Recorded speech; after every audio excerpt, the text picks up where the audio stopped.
Someone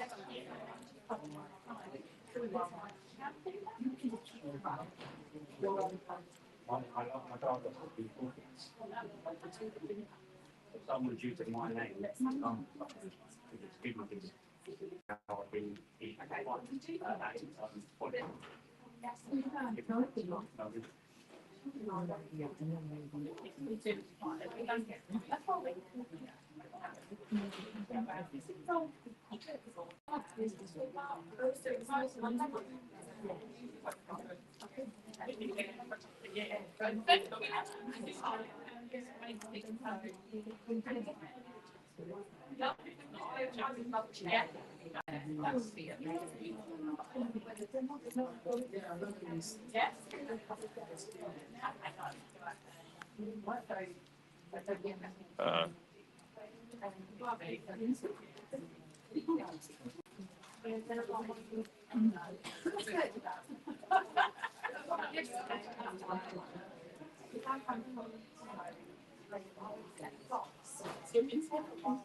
Take that one.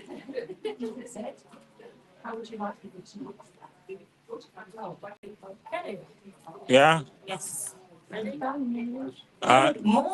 Good morning, everyone. Revival Awakening is here. Good morning, everyone. Right, we are live for the Revival Awakening 2025. We're counting down to the live, I'm being told. Welcome to the Revival Awakening 2025. Woo, come on, give me a little bit more energy than that. I know it's early morning. I know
I will check with the other device.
Yeah, it's low now.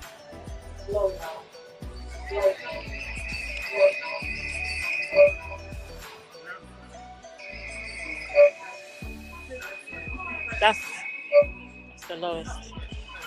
Maybe try to mute your one first.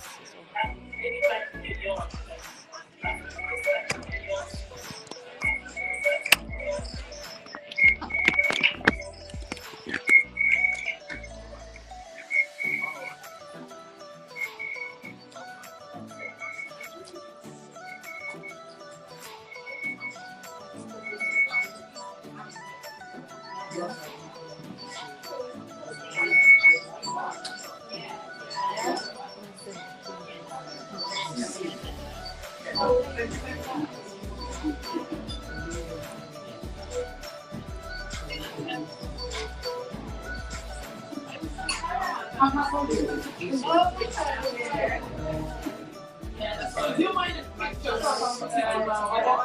say, hey, that's all right. Thank you.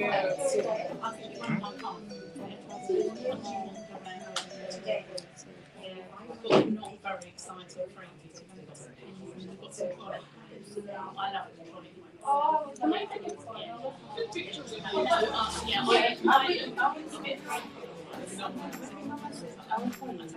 okay, that's okay. Then I'll save it.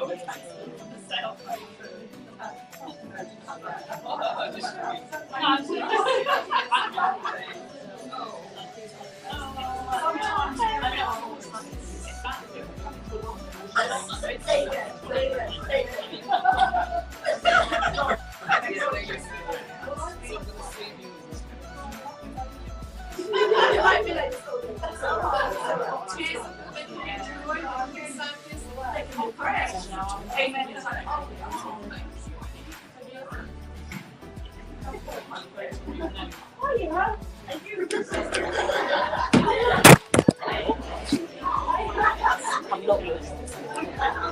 I'm gonna stay here. Still on.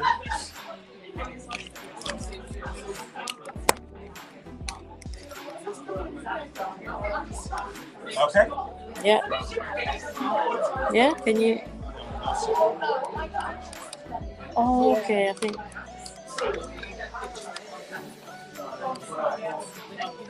You can use your own phone to go around. Yes, but my phone, my phone just switches off after a moment. So it's fine.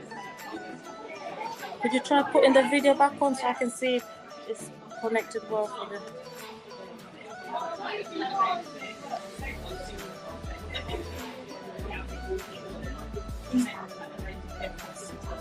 Yeah?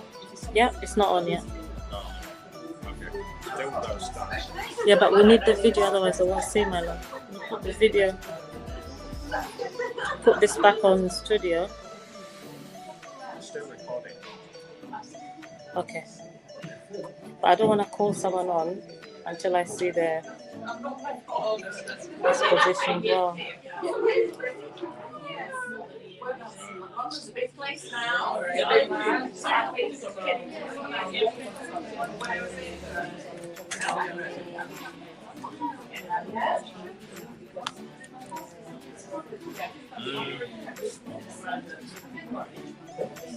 Your video. It's not.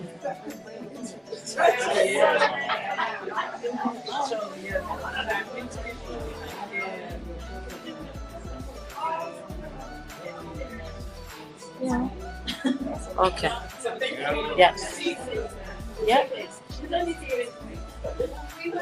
When you're ready.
Oh, I'm saying I have it.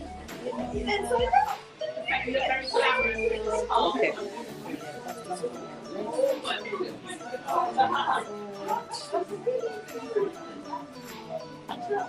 It's not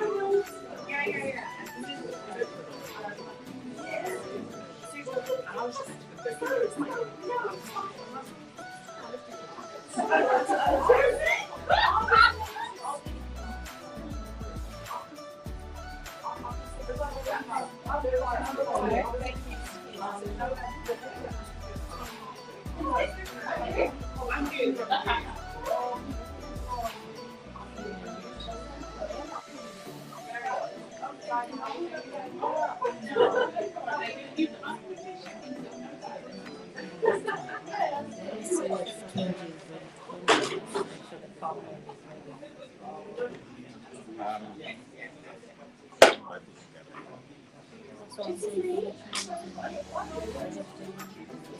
Okay. So I'll let him know.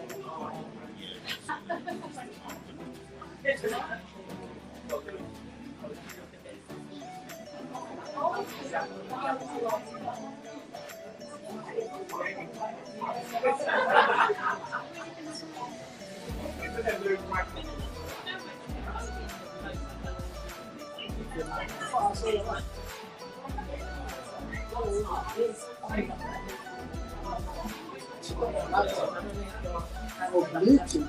Yeah. No? Why are you doing something Bluetooth? Or even HDMI. I don't know. Is there one cable? There is. It's not working. Would you be okay without slides? It's not the laptop? No, it's not. I've got my laptop. Good. You said that you want to use your laptop. For yourself, yeah. So like, I would think there's no one that does not make fun of. No, I think it's just a bit of struggle. So actually, So where is the microphone?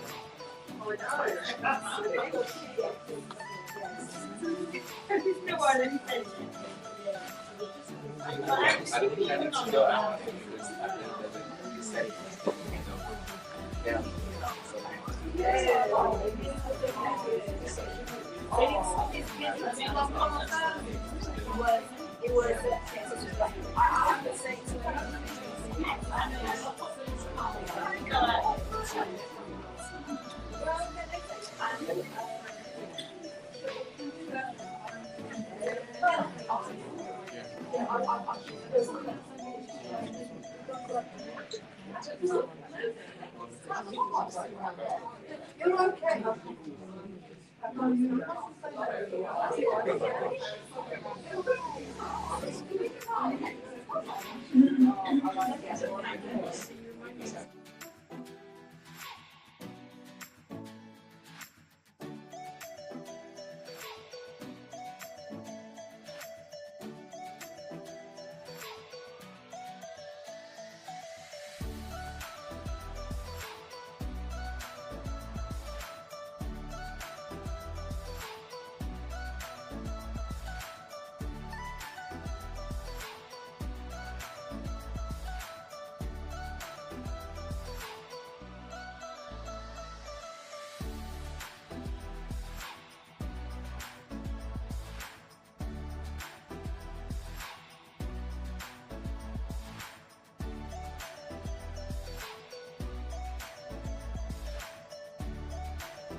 Tunji and his pretty wife, Elizabeth, here at the other corner.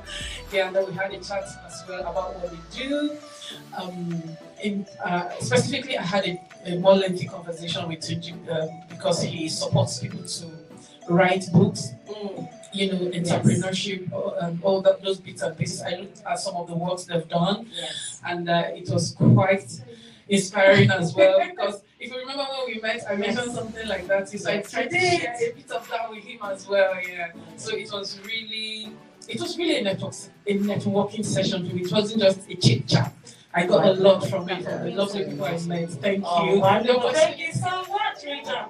That's what this is about. That's amazing. And yes, Zanetta is one of our best clients in IG, participated in most of our trainings, and she's doing amazing from the first day we met her to today, a few years ago. So thank you so much. And of course, Pastor Tunji and his lovely wife do amazing work. They actually helped me write my first book in 90 days. So yeah, my book is part of his collection. He helped me write my first book in 2017. And yeah, so he's a great book coach. Who else wants to share briefly before we get our first speaker up? Senator? Come on. I'm always trying because my English is not perfect. You can sit. Can I sit? Okay, thank you very much. I'm very grateful for the opportunity to come in here. I'm very happy to come because from above now, the situation was quite challenging, and I'm going to share it with the people around and as well Rita. And this is as well an opportunity for not only for me, but for women situation and stuff. And yeah, she's lovely, and I hope so our situation with chatting will be for the future very positive and very exciting. And I would like more women to know. And I think some more organizations will be connection together because we don't know too much. We need somebody to be like close around. Because I know like many organizations are doing great job, but little bit independent and it's like missing. And I will appreciate if not only moments to open the wings and stand up. Thank you so much, Zanetta. All right, so I think we're ready for our first speaker. She's already standing up, so that makes it nice and easy. Please help me welcome Rita from Natwest Bank. A round of applause, Natwest Bank maidstone. Welcome, Rita.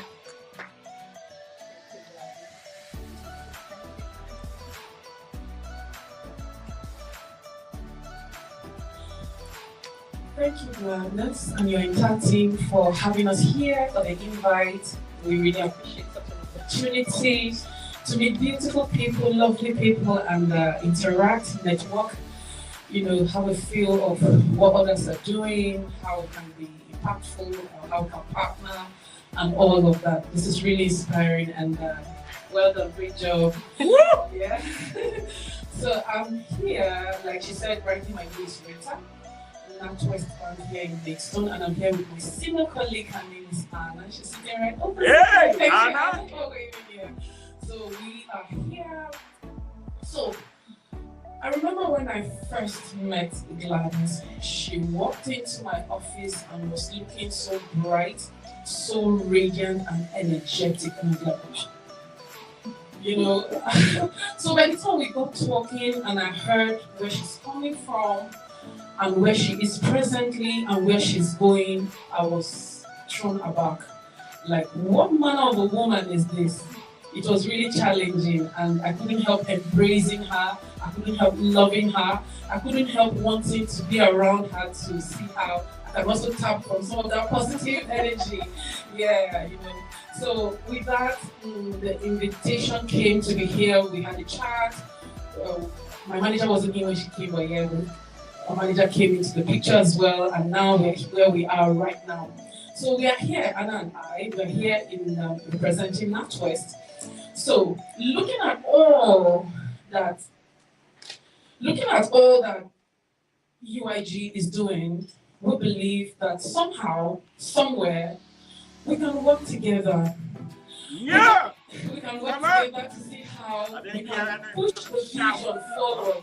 We can work together to see how we can empower those who have had such experiences that are not probably very positive, but definitely a stepping stone to greater things that they probably didn't think they would ever achieve in life, that kind of a thing. And where Natwest can strategically come in is in terms of the financial aspect of things. Yeah, so as is, naturally or typically, we already have a platform where we support customers who have passed through experiences like this, vulnerable in one way or the other. As Sister Zenetta mentioned, English is not her first language.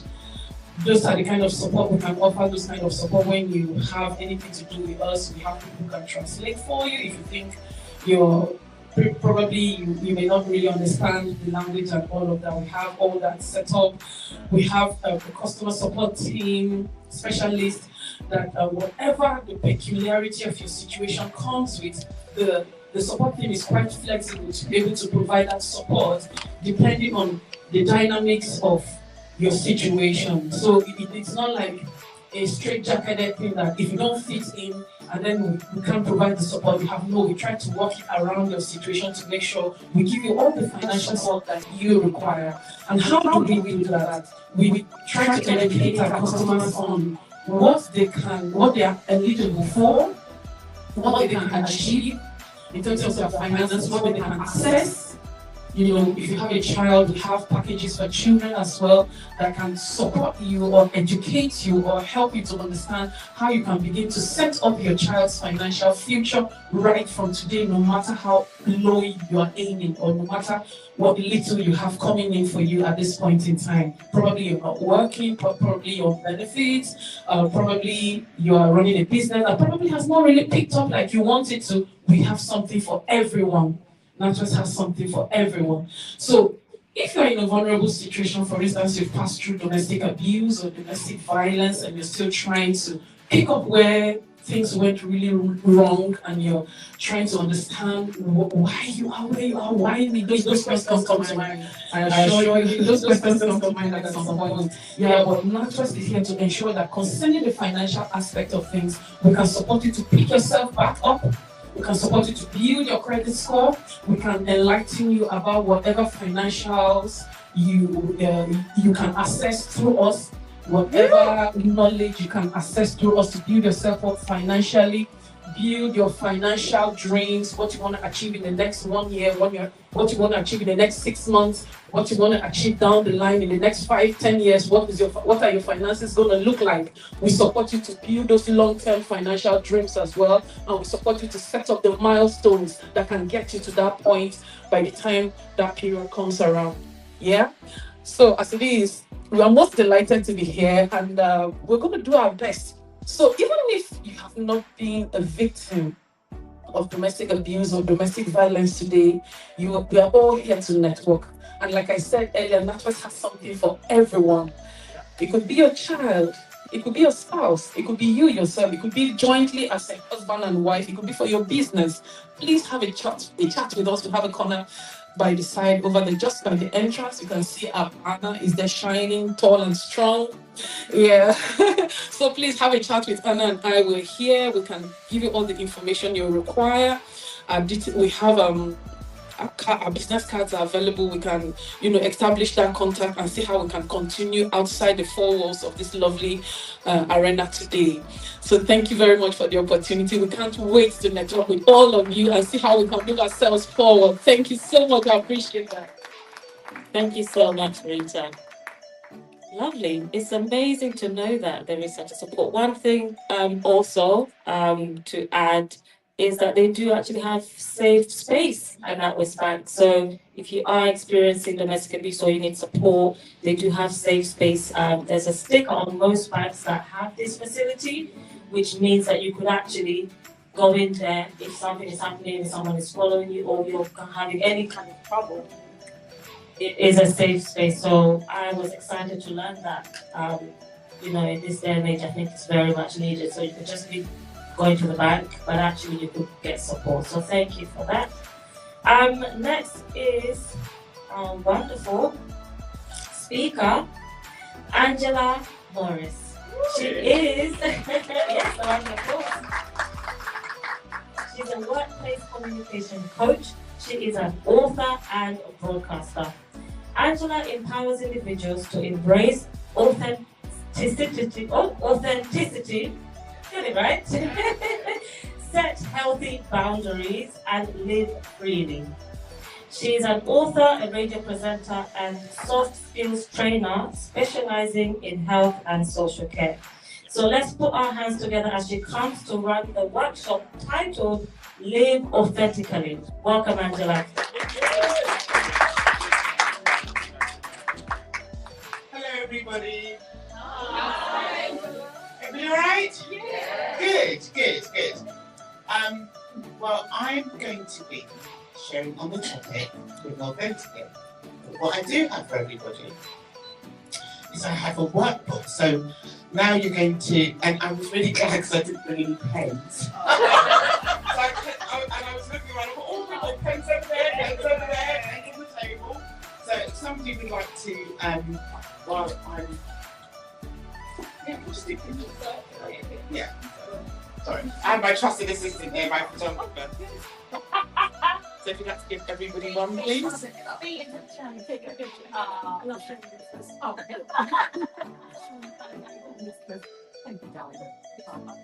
Right, and if you need any more, let me know, but everybody can have one.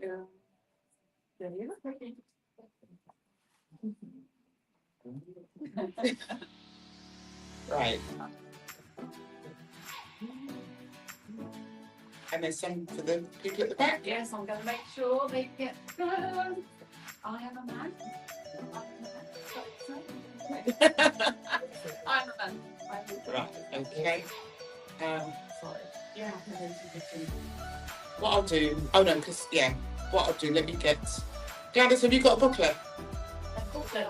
No, okay. No, get share. I've got plenty. George hasn't got one, but I don't know if George is it's fake.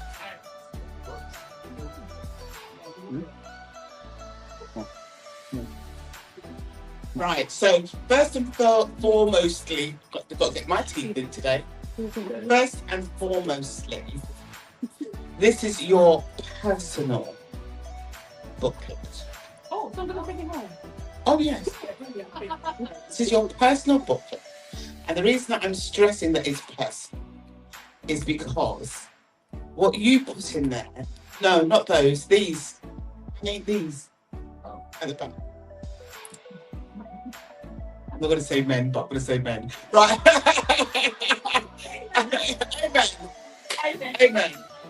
It's in the back, at the back. In the bag at the back. Yeah, thank you. So, yeah, I'm stressing the fact that it's personal to you, because I'm all about. I'm an author. Yeah, so I'm an author. I did it I made a decision for my 60th birthday that I was going to write a book. I thought, you've done all these things, what are you going to do for yourself? So a couple of years ago, when I turned 60, I was like, I'm going to write a book. Finally, after years of saying I'm going to write a book. So I gave myself a deadline, got myself wrote a book called, and the title came to me, Don't Let Them Stop You, It's Personal. And people were like, well, who's them? And what do you mean? So, but they are the plethora of people that are in your lives.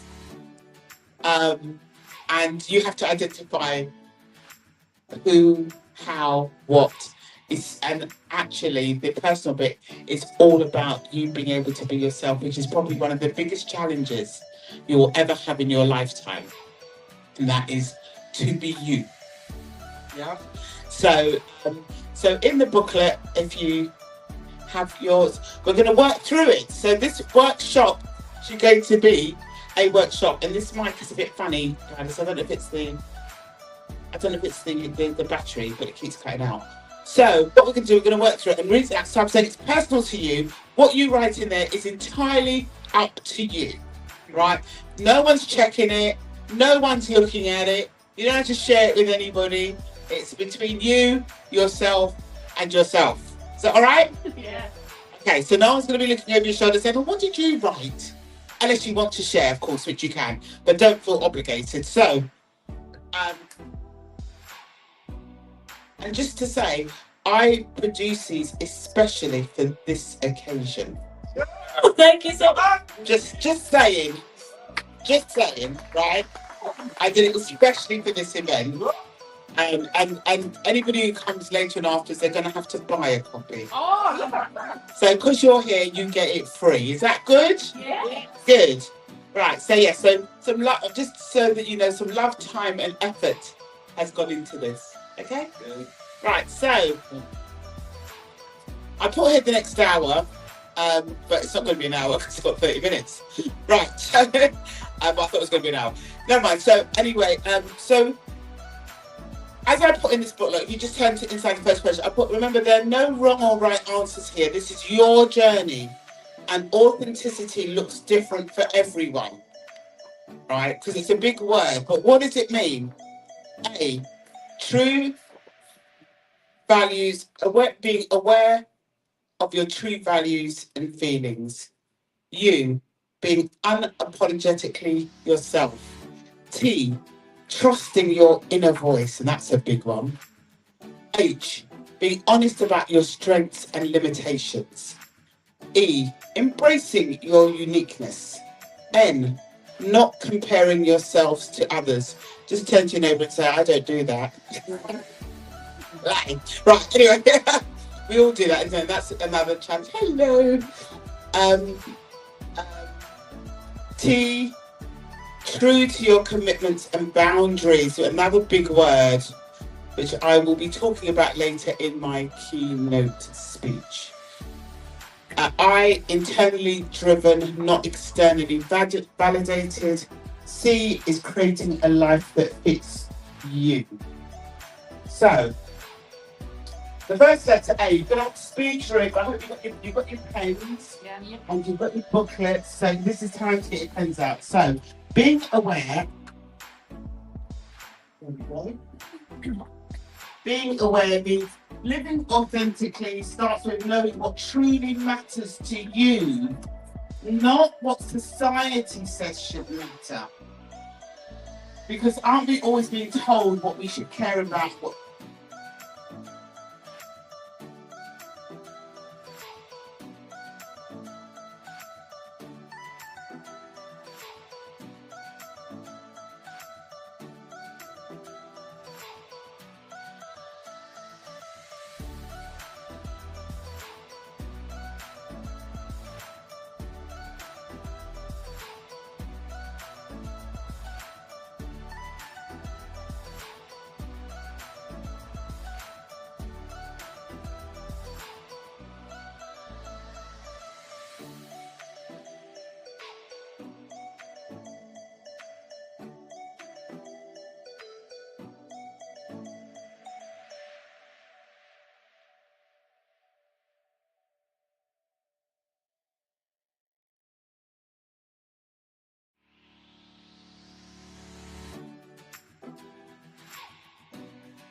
rude. You don't have to be aggressive to just be. They equate being yourself with being aggressive. Like, you don't have to be aggressive to be yourself. You can still be yourself and be nice. Yeah? So, being unapologetic, it means that you can just show up and go, you know what, I'm not perfect, but I'm doing the best I can. And yeah, I may not fit into I may not be everybody's cup of tea. And it's really funny, right? I'm going to tell you this funny story. Honey, this is your time to take pictures of me. This is your moment. I know you're enraptured by our conversation, but you hear me all the time, every day. So, right, this is your cue to be taking pictures, right? Of me. Oh no, just pictures is fine. Right. What was I going to say? Where we go? What was I talking about, guys? You're going to tell us the story. Yes. Yes, thank you. Thank you, someone's listening. Points for you at the front of the class. I know you're all listening.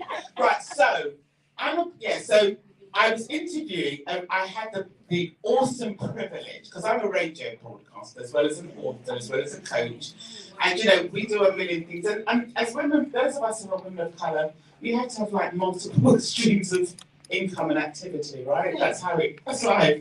And I embrace it thoroughly because I get to use all my creative skills. I had the privilege of interviewing an absolute high flyer this week. In fact, my radio show is going to be going out in a minute. I'm not there, but my show's going out. High flyer. She's the founder of Women in Tech Forum, and she's helped over 15,000 women through coaching, workshops, events. She's finalist of Woman Founder of the Year UK. Amazing woman, but she's so funny, so down to earth. And so she said, when we were talking, she said, we cannot be everybody's cup of tea, Angela, because if we do that, then we'll end up being a mug. And I love that. So, yeah. But it's right, true, right? If you're everybody's cup of tea, you're going to end up being a mug.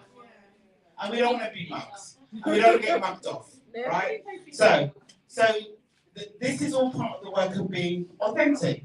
So the next one, and in fact, what I'm going to do, if we can have, can you give me another 5 minutes? Or is that your schedule? That's fine. Are you sure? Okay. Yeah. Right. So what we're going to do, just very quickly, I'm only going to give, because I think this bit is important. Write yourself an official permission slip. What do you need to give yourself permission to be or do?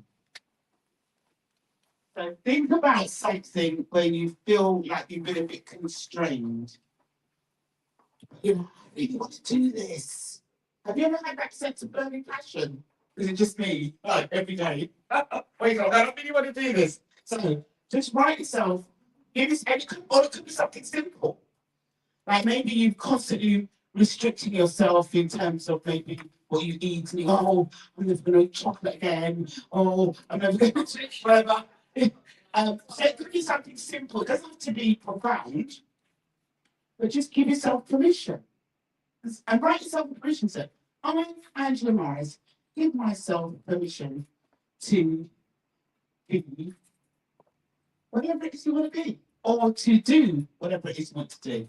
So if you're needing permission to be a bit yourself or to take some action, and it could be, I give myself permission to distance myself from unhealthy friends.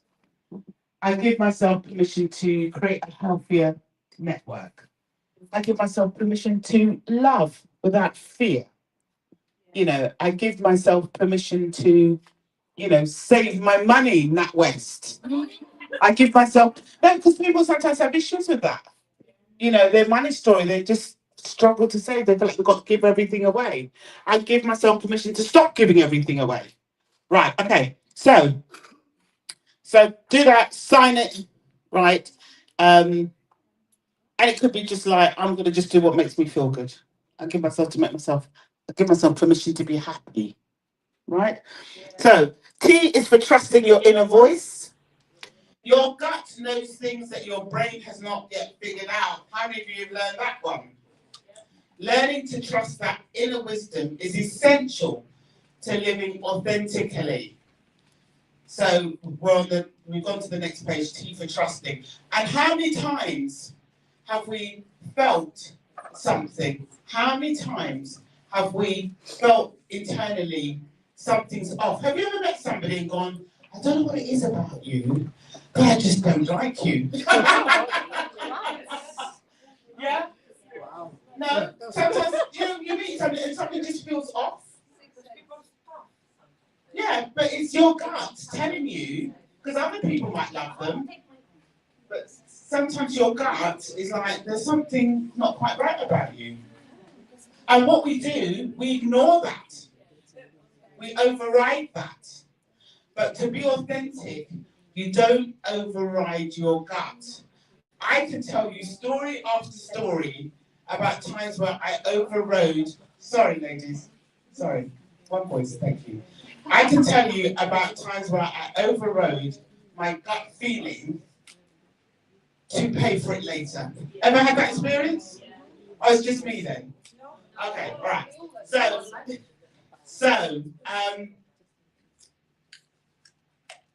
that again, I'm going to just keep you going, so I can't do it. You can. What I'm going to encourage you to do is go over the exercises, even the break, if you just want some time to do that.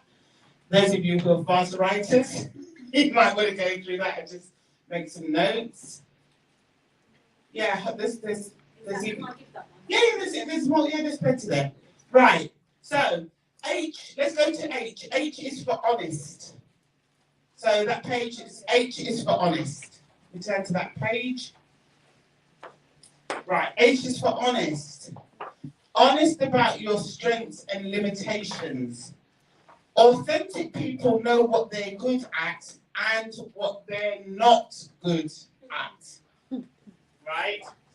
And you know what? There's such a powerful freedom that comes from admitting both. We're quick to say what we're rubbish at. I'm not very good at that. I'm not very good at that. I'm not very good at that. No, but also, let's talk about what you are good at. Yes. Yeah? Because everybody's good at something. Yeah. Yeah? There's nobody not good at nothing, otherwise you wouldn't be in the planet. You might be good at getting up. No, because you wouldn't be here, right? And because you're good at showing up. You're good at something, yeah. Yeah? Yeah. Just round up for me. Oh, okay. I've got half an hour. Right. Oh, okay, 20 minutes. All right, okay, cool. Sorry, I'm going to keep going. Right, okay. So, let's go to, okay. Let me just, okay. Let's go to N. Let's jump to N. Sorry, I've got my timing mixed up. But yeah, let's go to N for not comparing. So just turn over till you get to the letter N. Yeah. To not comparing yourself to others. Comparison is the thief of joy and of authenticity. When we're busy measuring ourselves against others, we forget to be ourselves because they become the distraction. So, what you need to do is you need to take yourself on a comparison detox. Find out what your comparison trigger is. Is it Instagram? Is it Facebook? Is it a colleague? Is it a sibling? Is it an old friend? How does comparing myself make me feel? If there's one boundary I could set around this trigger, what could it be? Maybe delete the app. And finally but not finally,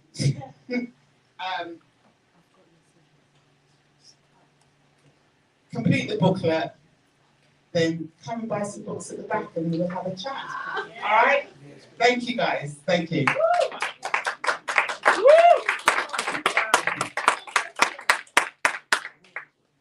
Wow. Okay, there's a question. We'll take a question. Don't let them stop you. Please.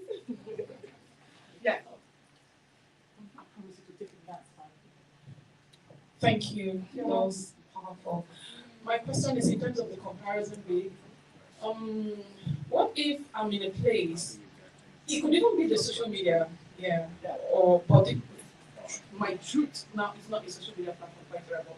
I'm in a place where other women who have passed through all that have passed through in life have gone ahead and have prospered as moms, as in their various roles, in their various jobs, in their various careers, and I want to be like them. Is that comparison? No, I think that's what you call ambition. But comparison is they're doing great and I feel awful.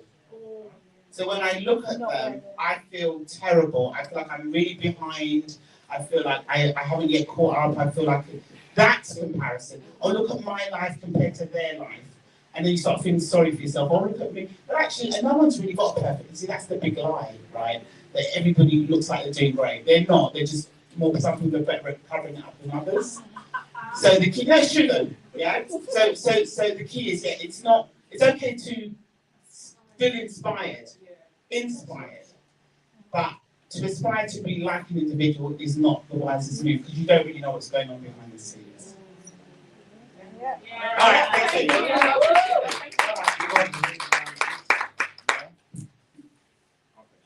Wow, thank you so much. I think another round of applause for Angela. Thank you very much.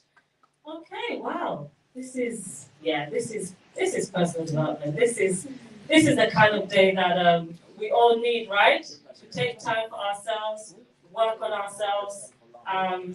Thank you so much for that. So, are we ready for our next speaker? Are we ready for another workshop? Yes. Yes. Yeah. Yes. Oh, come on, I'm not Bring it sure you're on. ready. Yeah. Are we ready for another workshop? Yes. Yes. Okay.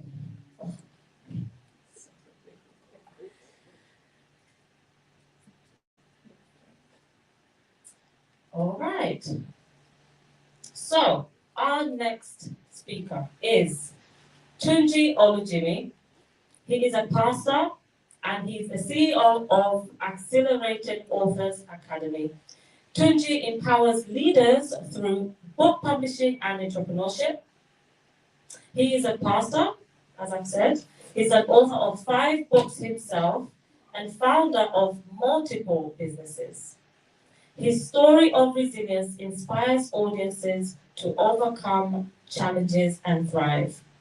So please give a round of applause to Pastor Tunji, who is going to run a workshop called 3 Keys to Plan Your Business in 90 Days. A round of applause, please. Plan your book in 90 days. Okay, good morning everyone. How are you all doing? Good, thank you very much for that. Starting us off with energy. Okay, so has anyone else, I know you've written a book. Who else is there that's written a book? You've written a book, I've seen your book. Who else is there that believes they have a message to share? Yeah? Have you been thinking about writing a book? Yes. Yeah? Okay. So I'm going to share with you 3 keys to get you started on that journey. I'm Gladness is book coach, so I help to write and publish a first and second book, and I've helped a few other people write their book as well. So my table's at the back. You can see some of the books that we've done. All right, so 3 keys to help you get started to plan your book. So the keys are, you need to find your message, your market, and your mission. So you need to know what your message is, who is your market, and what is your mission for this particular book. So that's about me. I'm a book coach, pastor, and speaker, founder of Accelerated Authors Academy. So these are my particular books that I've written myself. And it's taken, well, I wrote my first book in 2011. I wrote and published my first book in 2011, and since then I've been able to write some more books. Just a little bit about me. At some point in life, quite a few years ago, I was a bit depressed. I was a full-time carer for my mom. She had renal failure and diabetes and a stroke. So finishing university or about to finish university, I had to become a full-time carer. So I was at home, kind of depressed, not knowing what to do. Friends getting married, having kids, working, making money. And I was at home thinking, what's going on?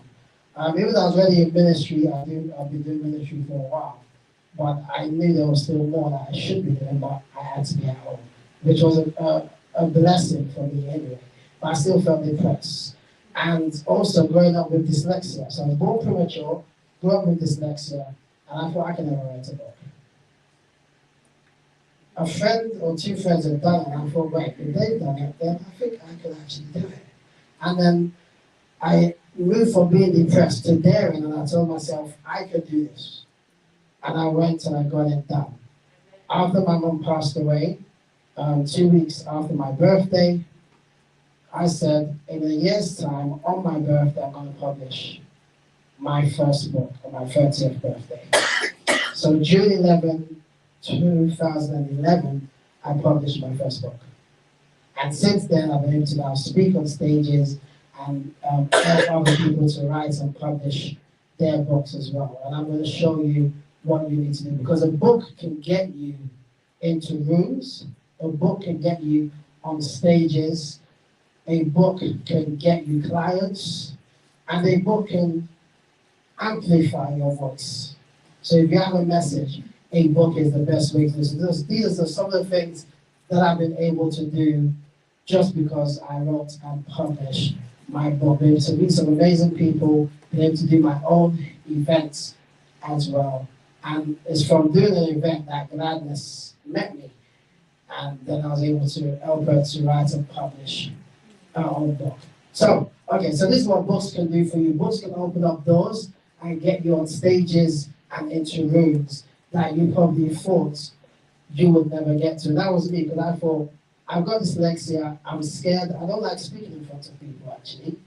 I used to sweat a lot when I used to speak, okay? And I just thought I can't do this, but now I've been able to do it, and it's just amazing. Okay, so now, let's get started. Oh, okay, that is now not working, not sure why. Yeah, please just do it. All right, so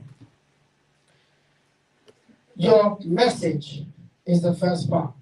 If you believe you have a book, you first need to find out, what are you trying to say? Because your message is not going to be for everyone. Okay? So what I have to say is going to be different from what Angela has to say. Okay? So you need to identify what your message is. And you need to be clear. Sometimes you ask people, oh, you want to write a book? What do you want to write about? Oh, I just want to write about finance. What about finance? You know? So you need to be very, very clear on what your message is. Why? Because your message can open up doors into places that you probably didn't think was possible. But you need to have the right message. If you're going to speak at a certain event, your message has to be relatable to what that event is. So that's why your message is very, very key. So the first thing we're going to do now is identify what is your message. Take 5 minutes to just think about, I want to write a book. I want to share my story. I want to share whatever you believe you have on the inside of you to help someone. Just write down in probably 2 lines what that message is. Write down what that message is. Whatever you feel you would like to say to the world. Because it has to be your message. It can't be someone else's message. It has to be your message, okay? So what is your message that you are trying to share with the world? So for example, my message is, I would like to help people write and publish a book so that they can create impact, influence, and income. So that's my message. So what is your message? And within your message, it has to state what you're trying to do, who you're trying to help, and what is the outcome. Does that make sense? What you want to achieve with the message, who you're trying to help with that message, and what's going to be the outcome when they hear the message. Yeah, does that help? So you've got that down? Okay? Could I hear someone's message? Someone that's bold. Let me hear what your message is. Who's bold enough to talk? Okay. My walk with God. To give him the glory. Okay. So don't start analysing. I am going to analyze it. You're all going to get it because that's it. But carry on. Okay. But just to help you, my walk with God, that's fine. But you need to expand it so people can understand what you're trying to help them with their walk with God. So with your experience in walking with God, how can that help someone else? So my walk with God, that led me to a particular experience with God, if that makes sense. Oh, I did say to encourage others, because I love testimonies about people like. Yeah. Okay, so that's a bit more detail. Yeah, so your walk with God that can lead to testimonies. Awesome. All right, so, okay, sir? Yeah, my message is that I like to educate people that, that are always things that we have to learn, that we don't qualify from, learning. It's always things that we learn each time. So be a forever learner. Keep learning exactly, yes. So that you can always improve. That's right, yeah. Awesome. Okay. All right, that's good. Oh, you want to say yours? Okay. I feel like coming from certain cultures, like stereotypical other cultures, and people judging you for what you are. Like what this lady is trying to portray in the city. My book is about why are we all judging what colour we are, what we do? Why can't we love each other and be at peace with each other? Awesome. And the title of my story is Olujimi. Nice. I like that. Awesome. Okay. All right. So you've got your message. Now your market. Who is going to read this book? Do you believe your book is for everyone? No. Yeah, that's great. It can't be for everyone. It needs to be for a particular niche. So you need to narrow down who is your reader. What do they like? What are their needs? What are their wants? What are they suffering with right now that your book can be the solution to that problem? How can your book answer your reader's biggest question? Does that make sense? So you need to define, we call it your customer avatar. You need to define who that person is, where they're from, how old are they, what they like, what they dislike, and how you can help them. Okay? So what's their biggest need right now that your message could answer? Your message has to be able to answer the problem of your market. Your message has to answer the problem of your market. So your reader is waiting for your message so that their problem gets solved. So you've not shared your message, it's time to get ready to share your message. Okay? So now, write down who is your market. So you put down your message, put down, you can just say male, female, age 25 to 26, wherever they're from, and what is it that they are suffering from.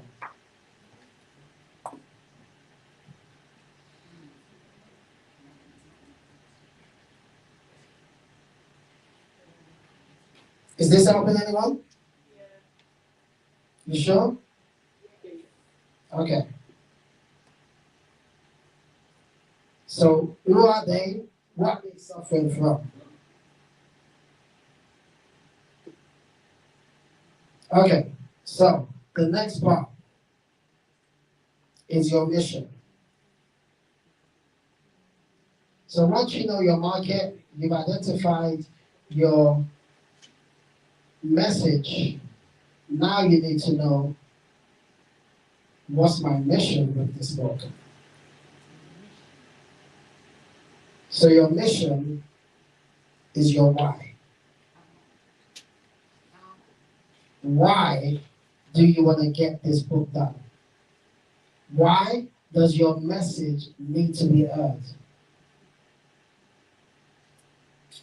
Why does your market need your book? Is it because you want to solve a problem? Is your why because you want to make more money? Is your why because you want to leave a legacy? Is your why because you want to get more clients into your business? Or you want to become more credible, be established as an expert on authority in your field? So you need to identify your why, because when you go on this journey of becoming an author, it's your why that keeps you going. When you know your why, you will tell yourself, I've got to get this done. So you need to establish the main reason why you need to get this book done and get it out to the world. So write down, what is my mission? My mission is, I want to leave a legacy, share my knowledge, help people get free. Something like that. So put that down and then we're done. And then someone can share what their why is.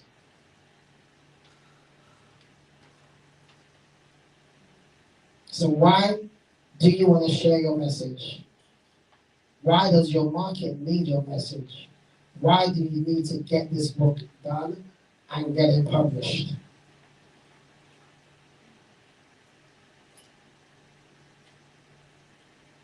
Anyone want to share?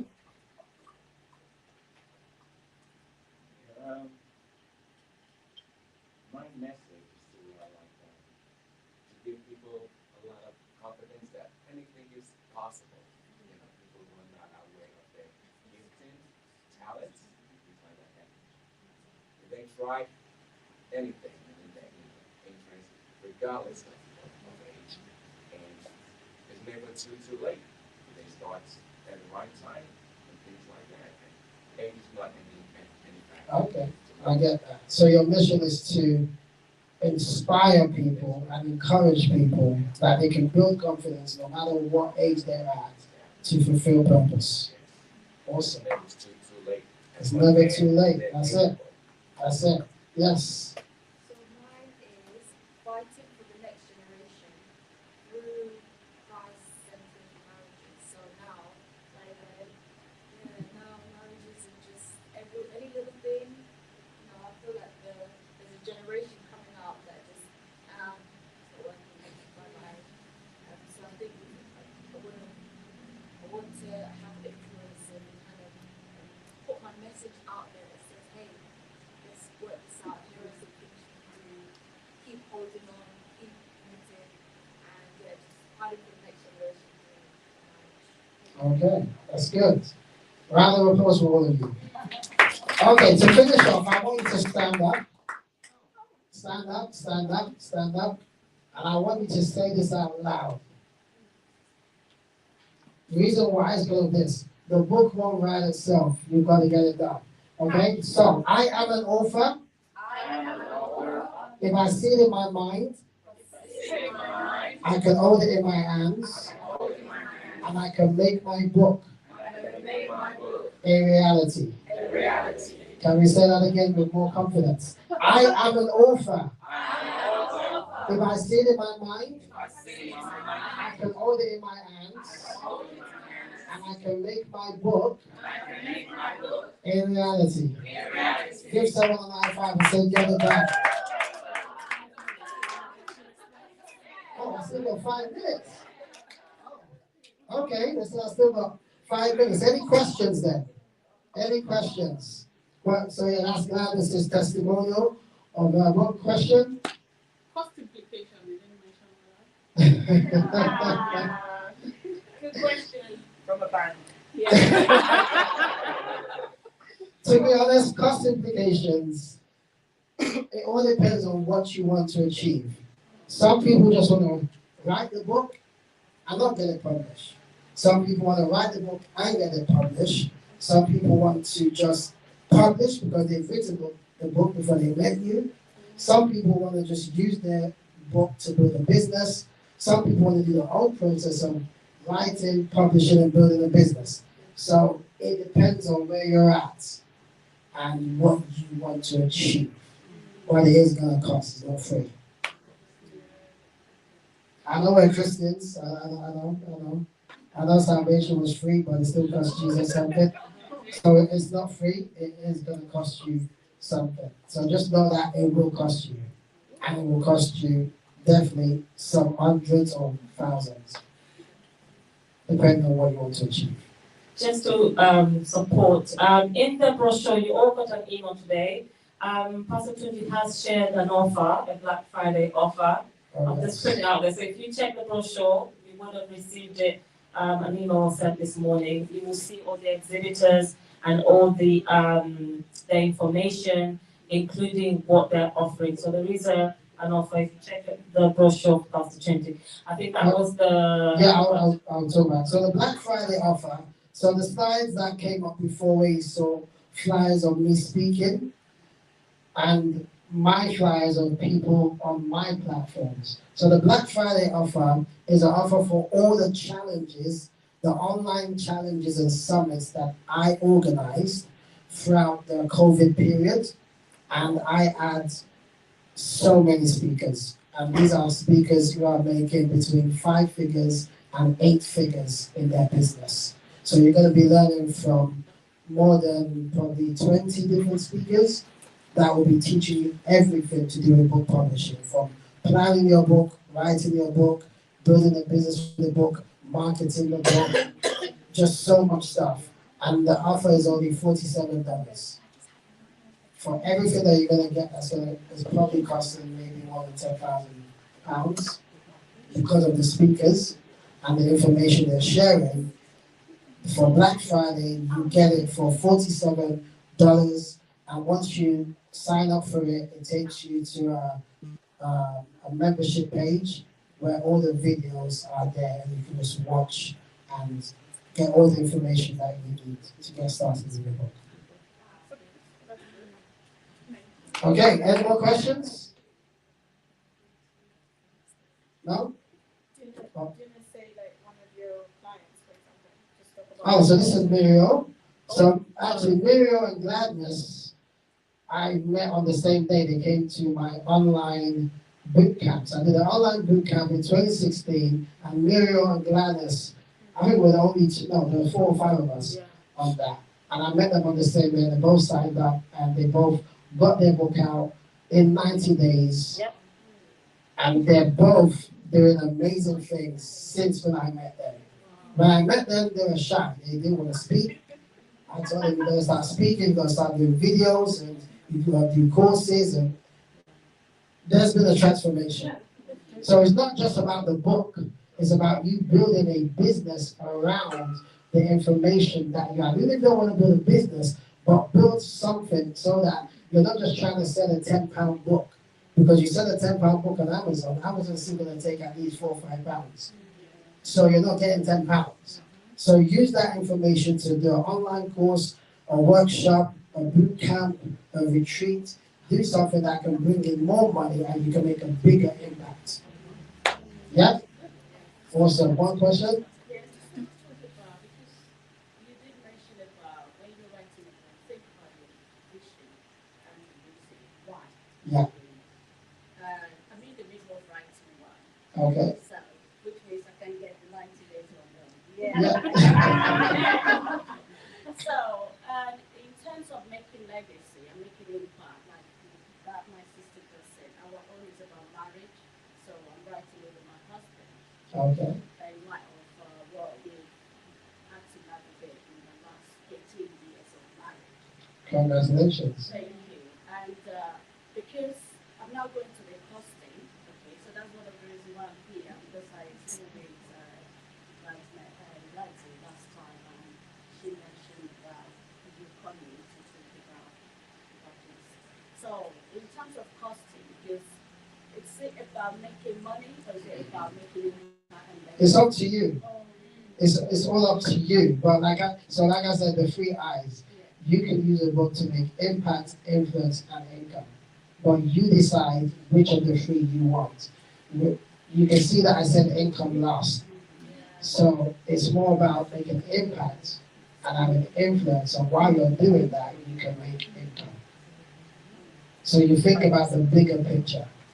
Like I said, you sell a book for £10, you're not going to get £10 unless you sell it cash in the rent.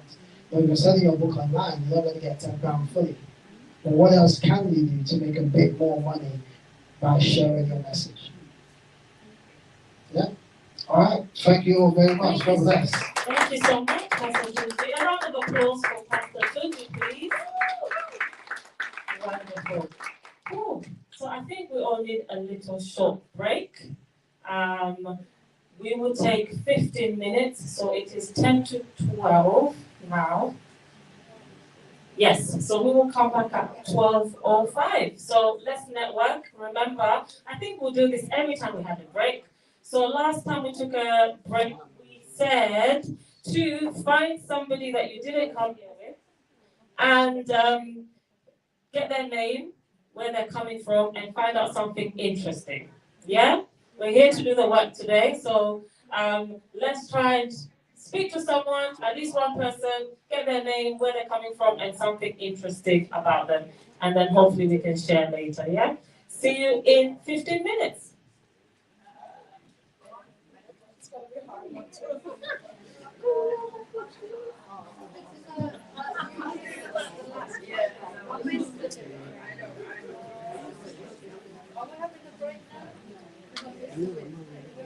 Yes, we're having a 15 minutes break now.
I'm going to have this quick. I watched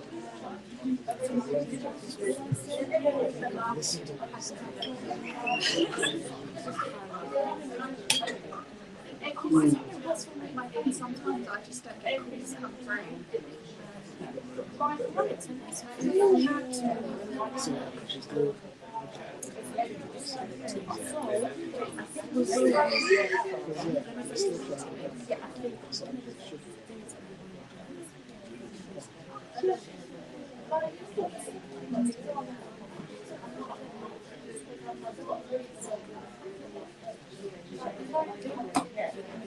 That's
why I was like, I can't come up with it. I really do.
It's on. It's on. Yes, yes. Maybe just here. Whatever really you want.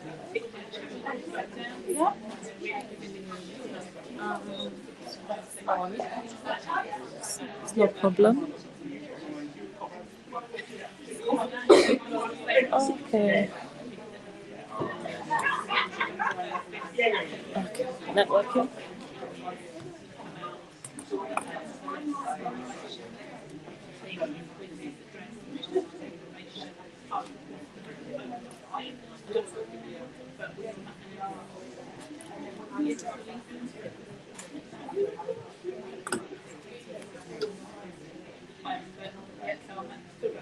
Let's crack on the mic.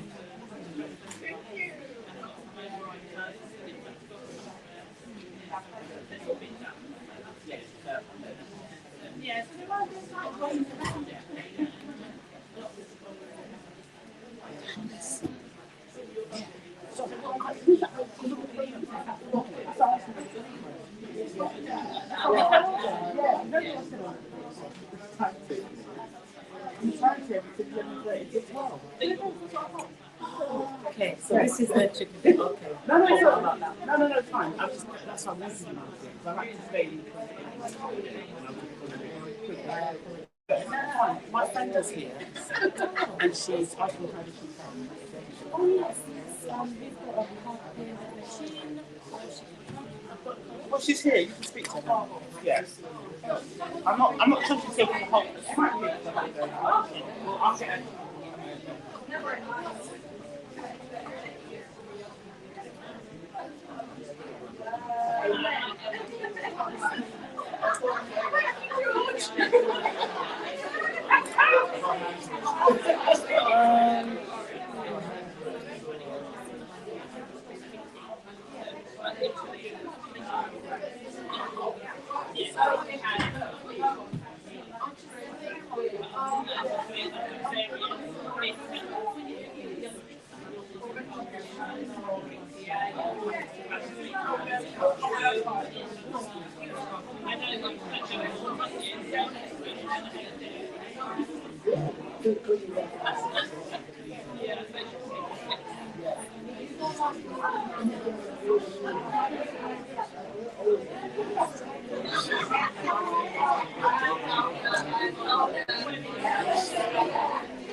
I'm definitely on there. It says I'm in the show.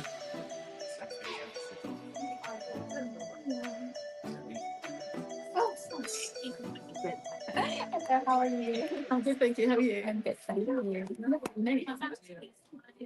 Do you any chance to sing? I don't. I wish I did. I don't play it. Harmonising well. It's terrible, isn't it? So right. No, but it is a beautiful thing. Are you looking forward to sleep? Actually, I came a bit late. I had a bit of a nightmare with the train. Bikes and so it's not that far, but we were just delayed. I was like, oh. But I think you made it, and you look amazing. Thank you. You came dressed for the Ted. Yeah. Were you staying the whole day as well? Yes. I think it's 15. It does like snobby on this day. Keep hydrated. Get yourself plenty of snacks.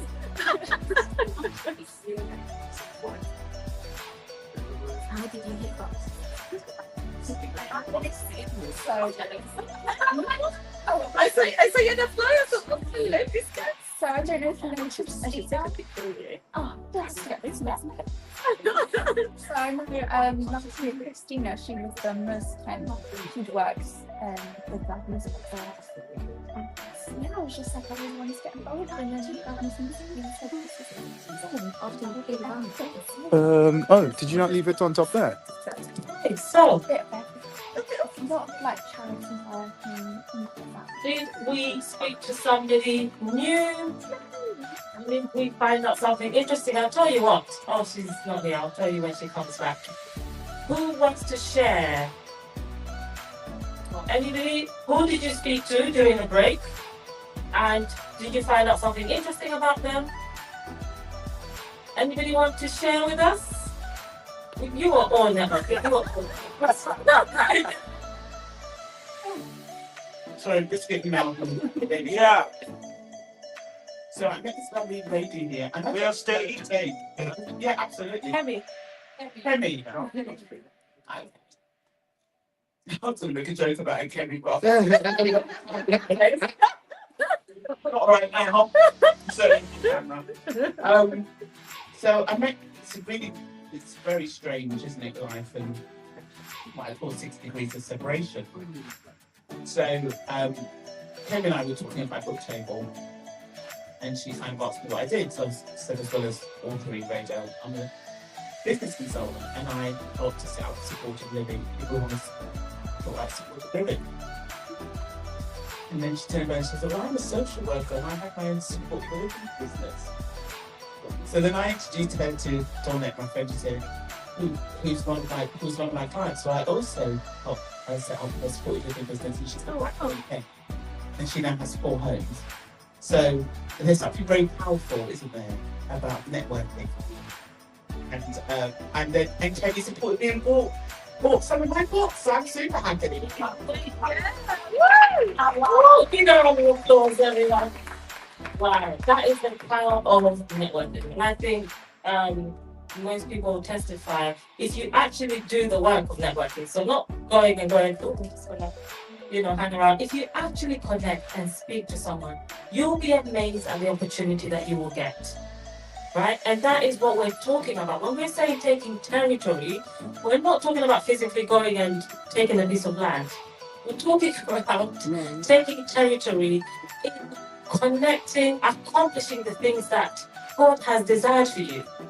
And a lot of us are not realizing that by keeping hush, keeping mum, and not speaking, but actually they're not able to fulfill what God has planned for us, because God has a reason for connecting you or allowing you to connect to that person. There's a reason why when I went to Natwest Bank, I met Rita and not another colleague to speak to, right? Because otherwise, UIG today will not be talking about collaborations with Natwest Bank, right? I think that deserves a round of applause. So, If not going to an networking event, meeting Pastor Tunji, I wouldn't have written my first book and my second book through his help, which now has, I get shivers, supported so many people leave domestic abuse relationships, unleash their potential, which then led to starting a social enterprise today, 4 years on, right? Is supporting women unleash their potential. So do you see that there is a purpose? Because we are created for that connection, right? And I think we tend to forget that. Living in this modern world, we tend to forget that we're created for living, and living is connecting, because until you're actually speaking to people and interacting, you're not fulfilling what God has. And I know a lot of us Christians have this, well, I've just been praying and I've just been praying. I can't say because constantly I believe in prayer, right? But prayer alone did not take me out of that 10 years of toxic relationship. I had to move, I had to take action, I had to speak, I had to find a way, because you're praying, but God is answering you by bringing somebody away, right? But then you don't do it, and then you're not fulfilling anything, and then you start wondering, why am I just living life in a repetitive cycle? Because you're not doing anything new, right? The Kemi we're talking about, I met was it 2 weeks ago, Kemi? It was just 2 weeks ago we met. Yeah, I was speaking at a conference 2 weeks ago in London at Greenwich University. Just put that out there, coach. You know? Right? When we met Kemi and we spoke just 10 minutes, because a lot was happening, but she saw the event, she's here today, which has led to further. So are we really understanding the power of networking and what taking territory is all about? Yeah? Okay, I just thought I would go into a rant there for a minute. Right, back to the workshops. So also I'm happy to that we're going around the tables.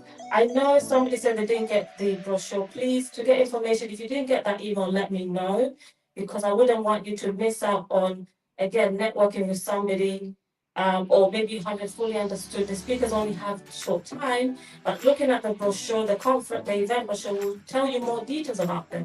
And then there could be something there, okay, I have to send that to you. Yeah? Awesome. So, next we have Tunji's wife, Mistress Olujimi. Okay, I'll start there.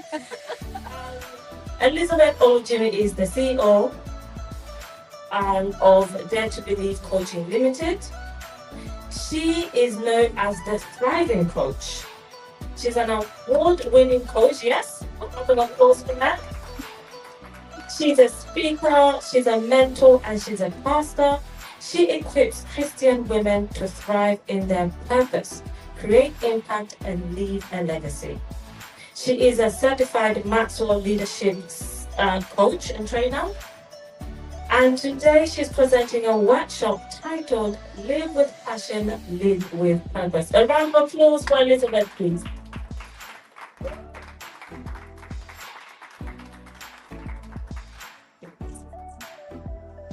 Thank you.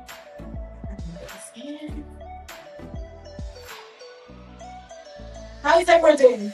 Great. So, if you had me speak before, I bring energy, I bring a bit of fire. So, just to warn you.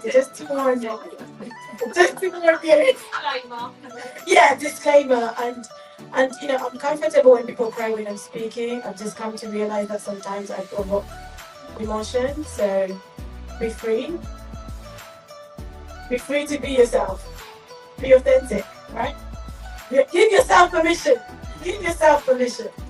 Okay, so you have heard who I am. So maybe my slides are coming up in a minute, but I can go without slides if need as well.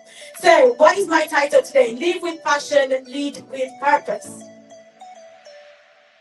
Live with passion, lead with purpose. Live with passion, lead with purpose. Live with passion, lead with purpose. Can you think of the last time you walked into a store? capture the person who served you when you went into the store? Did you enjoy the experience? Was there something specific about this person who served you that stood out for you? Was there something that said, like in your mind, did you say, oh, I enjoyed that experience, I'll be back?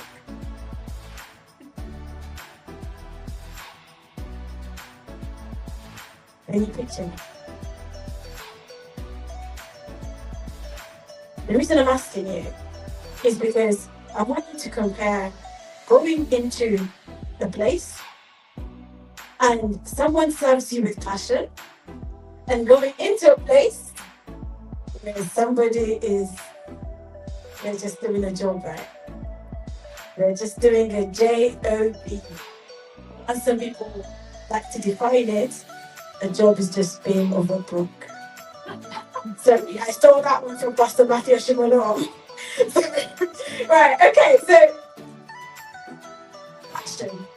What is passion? What is passion?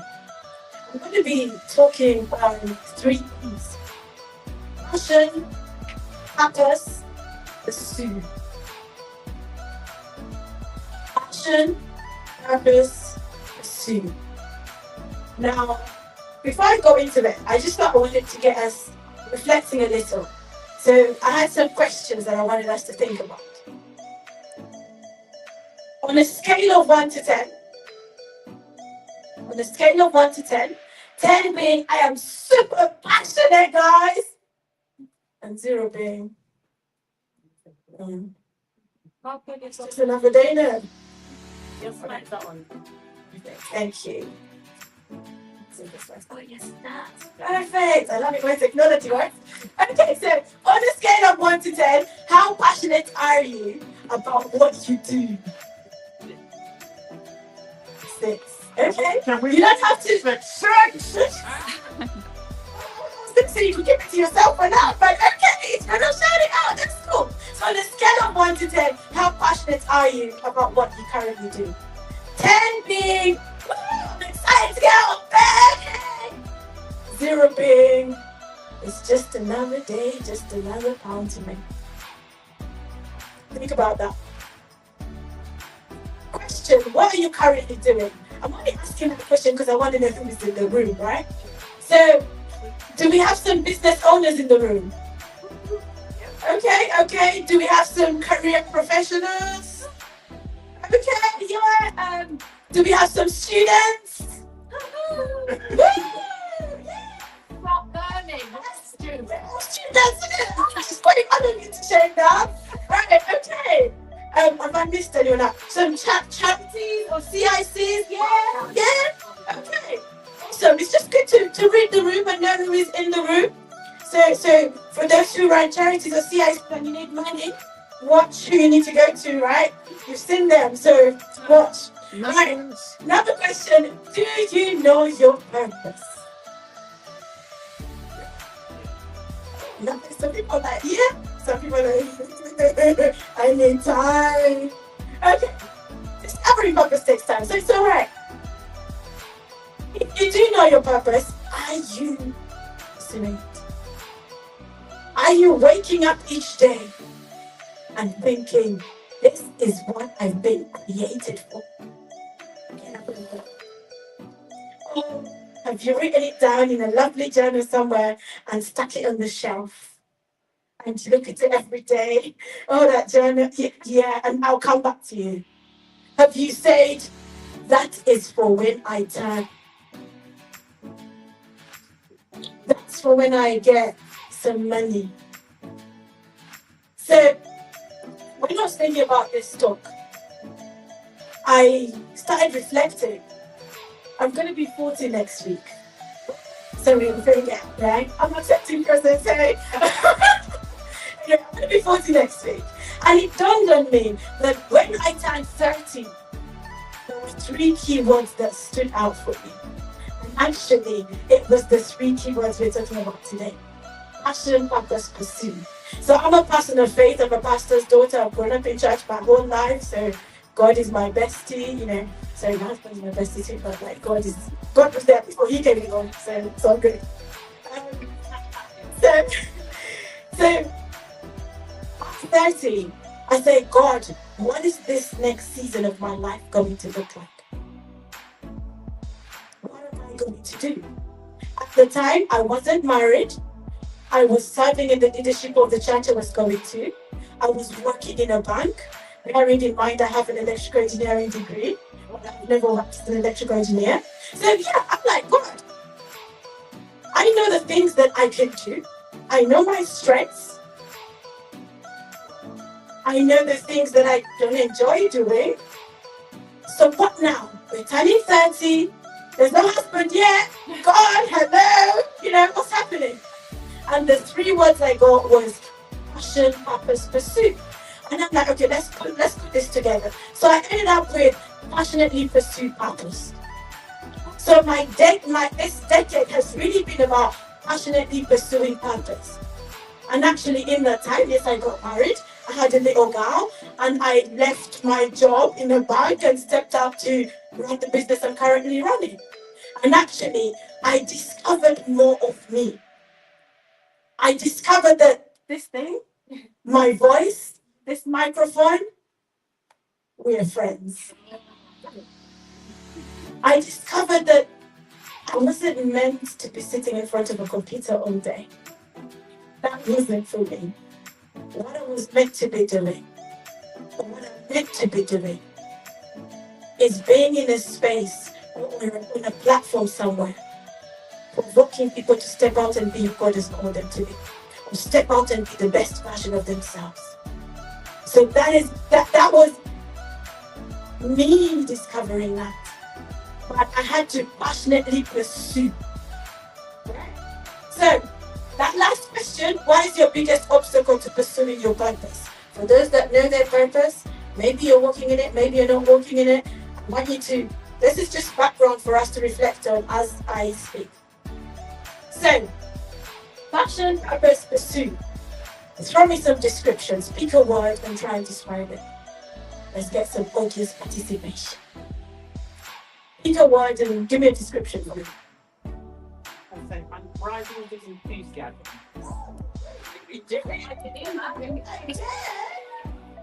Unbridled enthusiasm. Unbridled enthusiasm. It's the way you even say it. It's not just unbridled. No, there was passion in it. Come on. Okay, another one. Whichever word you want to describe, whichever just jumps at you. I was made for a purpose. Made for a purpose. I was made for a purpose. Let's try this. What is it? Are you sure? Yeah. What if I decided to use it as a microphone? Can you hear me now? I know, testing. You couldn't hear me, right? So it was made for a purpose. Likewise, you are made for a purpose. So some of you might be microphones, some of you might be a glass. If you're not functioning in that capacity, then you're not doing what you were meant to do. And therein, we have it. Any more definitions?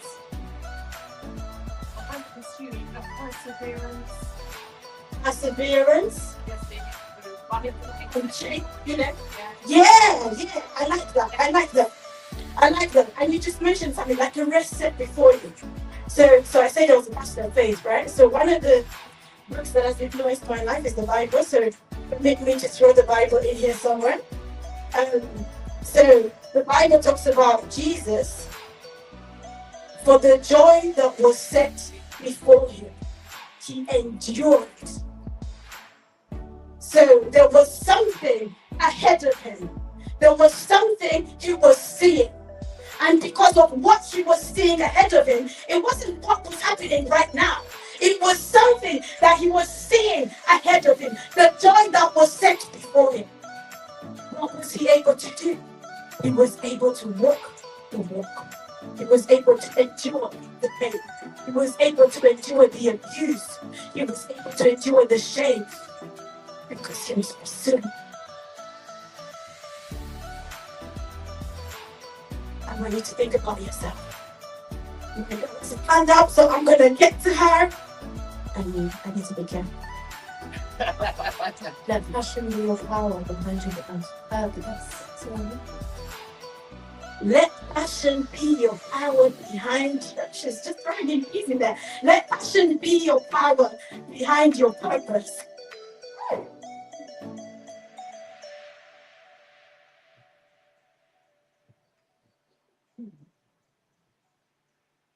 So, in my coaching, right?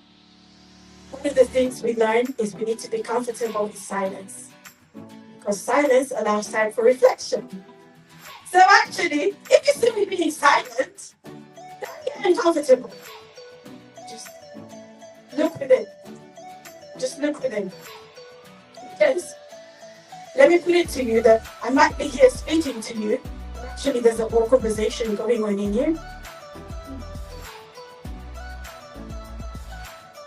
So, allow the conversation to flow. Because I don't want you to hear me and not hear the whisper that is going on inside. Because listening to the whisper and taking action with the whisper is going to bring the transformation. I am just a vessel, but there is a whisper that is going on inside. So listen to the whisper. So, some definitions from the dictionary, or even AI, but dictionary, I think. So, action and intense desire, enthusiasm for something. Purpose, the reason for which something is done or created, or the reason it exists. Pursue, I like this definition of pursue. To make a consistent and prolonged effort to achieve a goal, continue with a plan or action, to follow or chase after a person or a thing. For those who are in the room and you're married, you pursued your spouse, right? There was a time when you, for the men at least, there was a time you pursued your spouse. So when you talk about pursuing, think about that.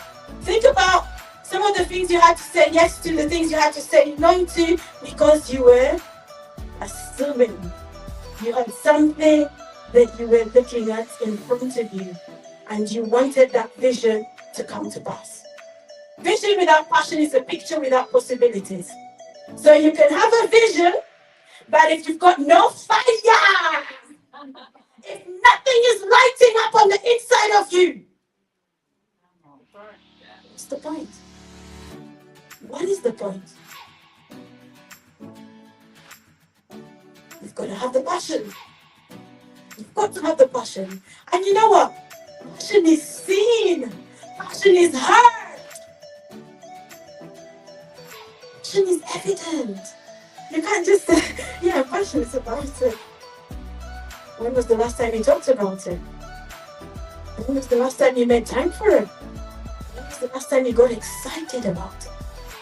One of the things that helped me to understand my passion was sometimes I'll be in a room and there's a conversation happening and I'm like, oh, I love this kind of conversation. And it was like there was a fire burning on the inside of me and I'm like, yeah, this is what I was made to do. Because I can feel the fire. There's a passion there. So, what will passion do to you? So I am a John Maxwell coach, so I'm using some of his stuff in here. There's a book that he's done called Put Your Dream to the Test. That book I would recommend if you have a vision or a dream that you want to bring to life. And in that book, there's 10 questions that he gets us to reflect on. So the book is basically 10 chapters. Those questions I find are so powerful. And in there, there's a bit about passion. And some of the things he says about passion is, passion will pull you up. You know those days when you're down? Those days where It's -1 outside. Those days where you want to go somewhere but your car breaks down. Those days where the kids are nagging you and you're just like, not today, not today.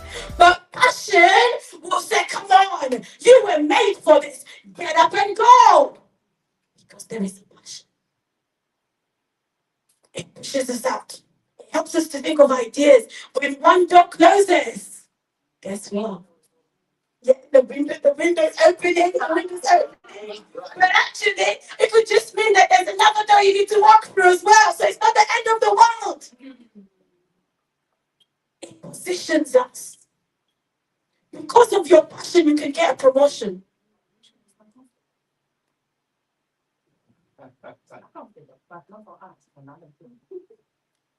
It's all right if it makes them uncomfortable. You just got to be you.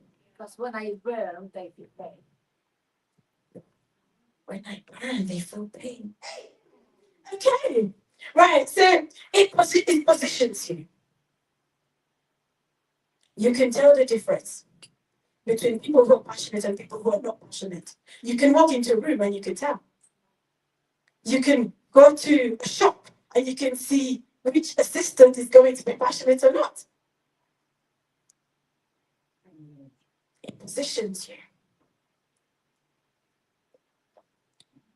So I used the glass illustration before.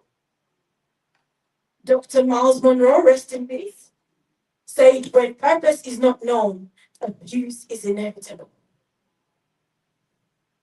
How many of us are abusing ourselves? Because we don't know our purpose.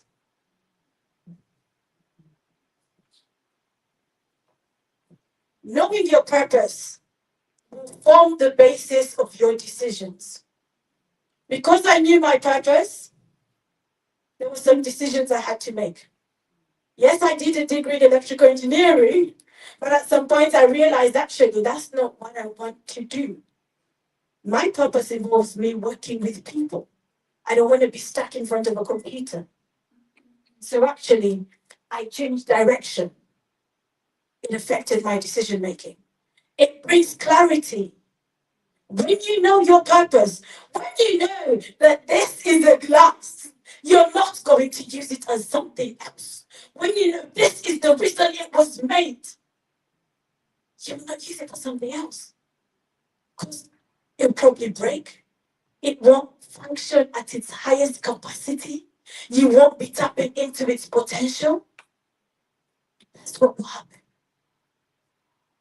The purpose will fuel resilience.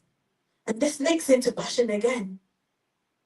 When days are rough, when you're not feeling like it, because the reality is, we all have tough days. Let's be real. Let us be real. We all have tough days. But when you are doing purpose, purpose ignites something in you. Purpose gives you a reason for living. Purpose helps you to keep going, even when times are hard. It helps you to keep going.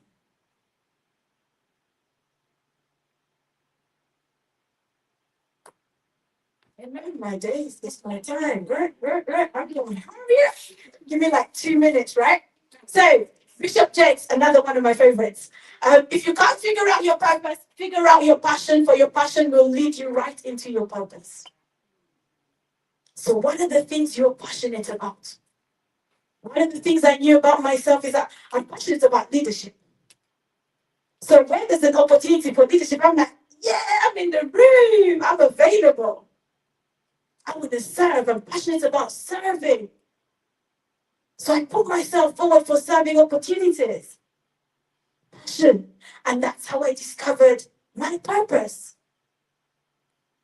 When we're pursuing, you have to remember that in a race, there's distractions. There's distractions around you. There are probably even voices inside. There's distractions inside. But when you are pursuing something, you have to lock in. You have to be committed. And that's what the pursuit does. The pursuit is the action that you are taking. So yes, you have the passion. Yes, you know your purpose. But how are you pursuing it? How are you running with it? You wake up in the morning. It's the thing that's consuming your mind. What are you going to do about it? Do you walk away and just go into your normal routine? Or do you say, actually, let me tap into this. Let me see what's here for me. This is the bit I'm going to sort of end on.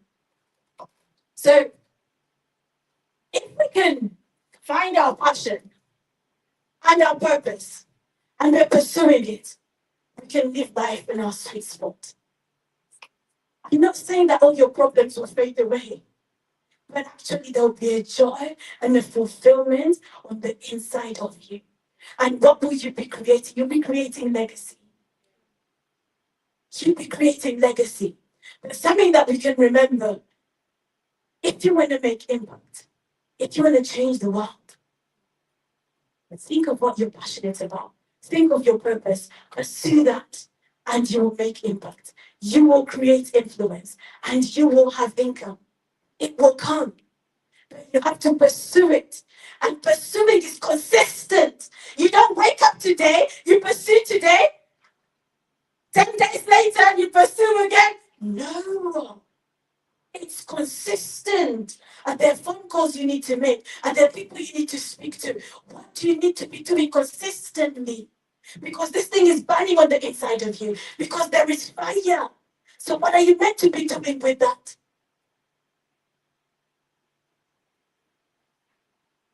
This will help you to live from that sweet spot. And I'm going to end on this spot. It's a long one. I'll read it out for you. God has not designed one person to be better than another. Your destiny is yours. Own it and pursue it. It doesn't matter where you were born or your current education level. You can rise to where you were destined to. Don't waste time comparing yourself or your destiny with someone else's. You were created for a reason. You are alive for a reason. Pursue that reason with passion and live in your true purpose. There is someone that is counting on you. They're counting on you stepping into your purpose. There are generations that are waiting on you to arise, to say yes to the passion, to say yes to purpose, and to walk in it. The world is waiting for you. Marry your passion with your purpose. Get up. Do something about it. Don't sleep until you've done something about it. Honestly, don't sleep until you've done something about it. So, if there's anything else you take away from today, right? Think of one action, one thing you can go away and do that is going to make the difference, that is going to be you marrying passion and purpose together and walking in it. I'm going to end there. Thank you. Thank you. Yeah. Wow, thank you so much. I think I want to applause you. Amazing. Wow. I think by the time we leave this room, we should all really be able to identify purpose, right? What does it mean? Every speaker so far is relating to realizing purpose. And I'm sure we've had so much guidance that we want to, at least I want to challenge you by the time you live here, go away really having that understanding of what is purpose. And if there is a struggle, of course, we're here all day. Speak to one of the speakers, speak to myself. But I would love you to, if you take away anything at all, we're here to discover purpose and take territory. Let's live here really understanding what that looks like. So thank you, Elizabeth, for that great workshop. Our next speaker is Pastor Michael Olutayo Omolola. He is a motivational speaker and mentor. He's an ordained pastor with the CAC Nigeria and overseas. Michael is a counselor, and and a business development consultant. His teaching focuses on unpopular wisdom and challenging the status quo.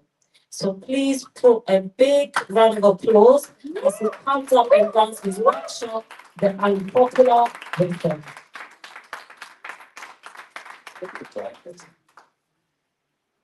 Thank you for the big opportunity, and I welcome everyone once again. The Holy Spirit mandated me that I will have to tell my story.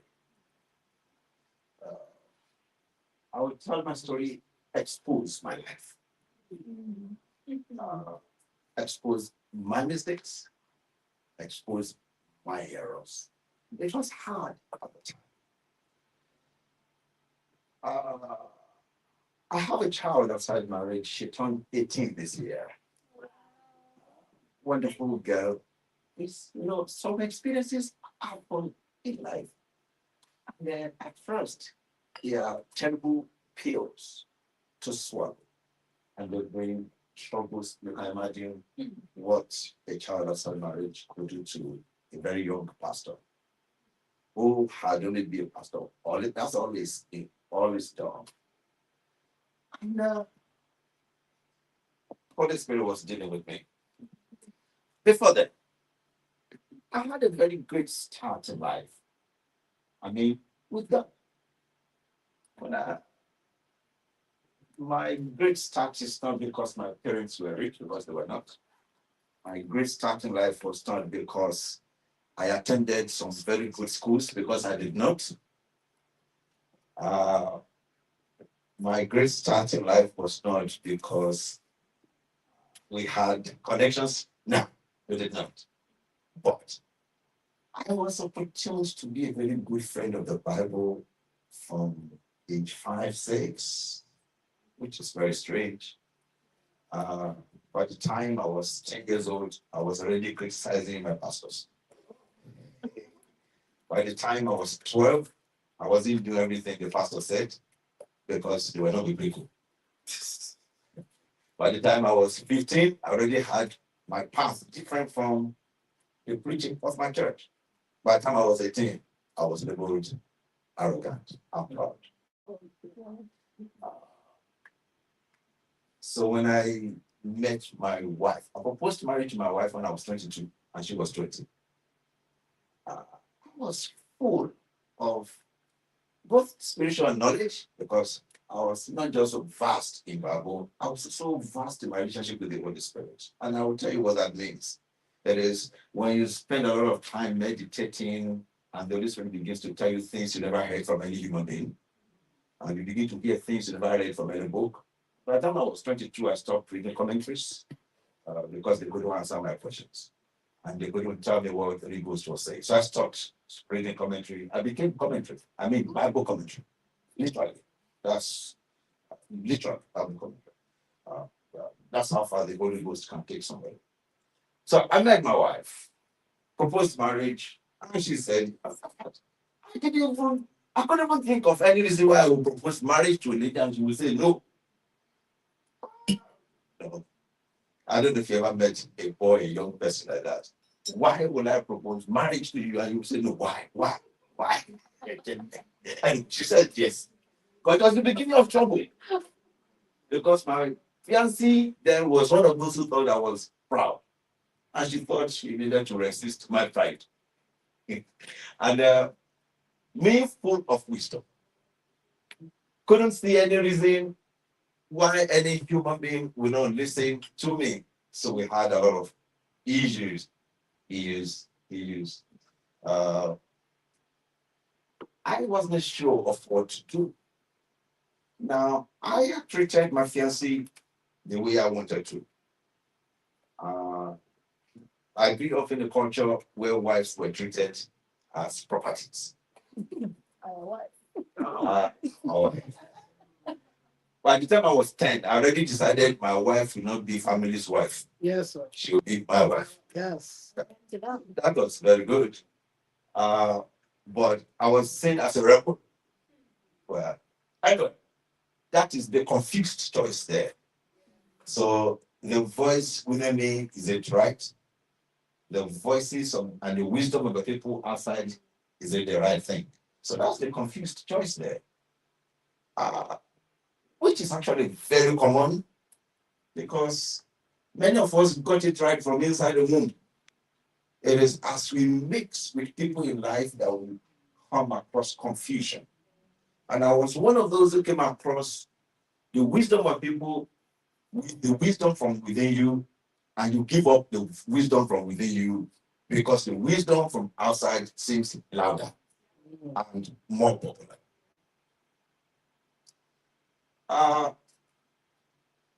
So we had a roller coaster of a relationship, and it was doing damages inside me, and I didn't know.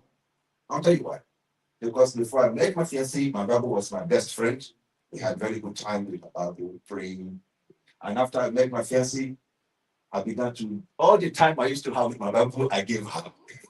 Wow. I never had a girlfriend. So I never had a woman in my life. I didn't know I had put her in the place of God.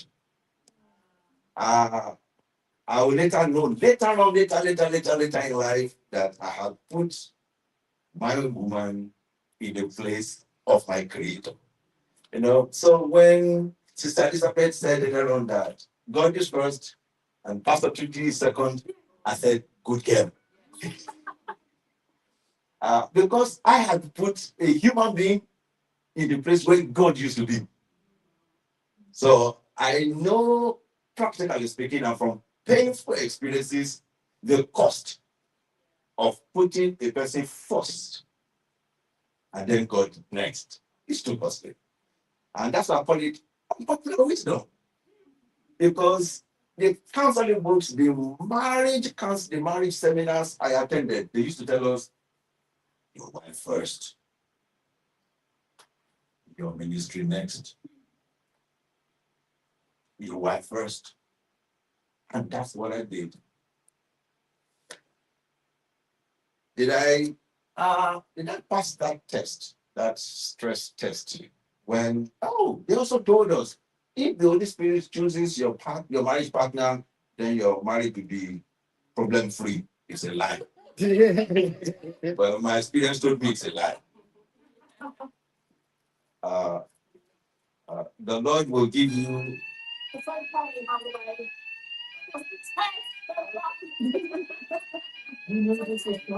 unknown test. Okay, but this one is not. This one is not. My reaction during those days of challenges, somebody opposing your authority, I was right in everything I said, Father, because my knowledge came from the Holy Ghost. But this is what I did. Wrong. You can dig your grave or pave your way with your tongue. You either pave your way during those challenges or dig your grave. We all do. And please take note of this. Nobody does that for you. God doesn't, the devil doesn't, your parent doesn't, no human being can do it for you. Only you can. Either pave your way or dig your grave. You are doing either. And there is no middle way. So in the middle of the challenges, how did Michael handle it? Anger and frustration. Why did not listen to me? You don't listen to me. Why did not listen to me? Oh my goodness, I've never seen such a thing in my life. I never thought of this.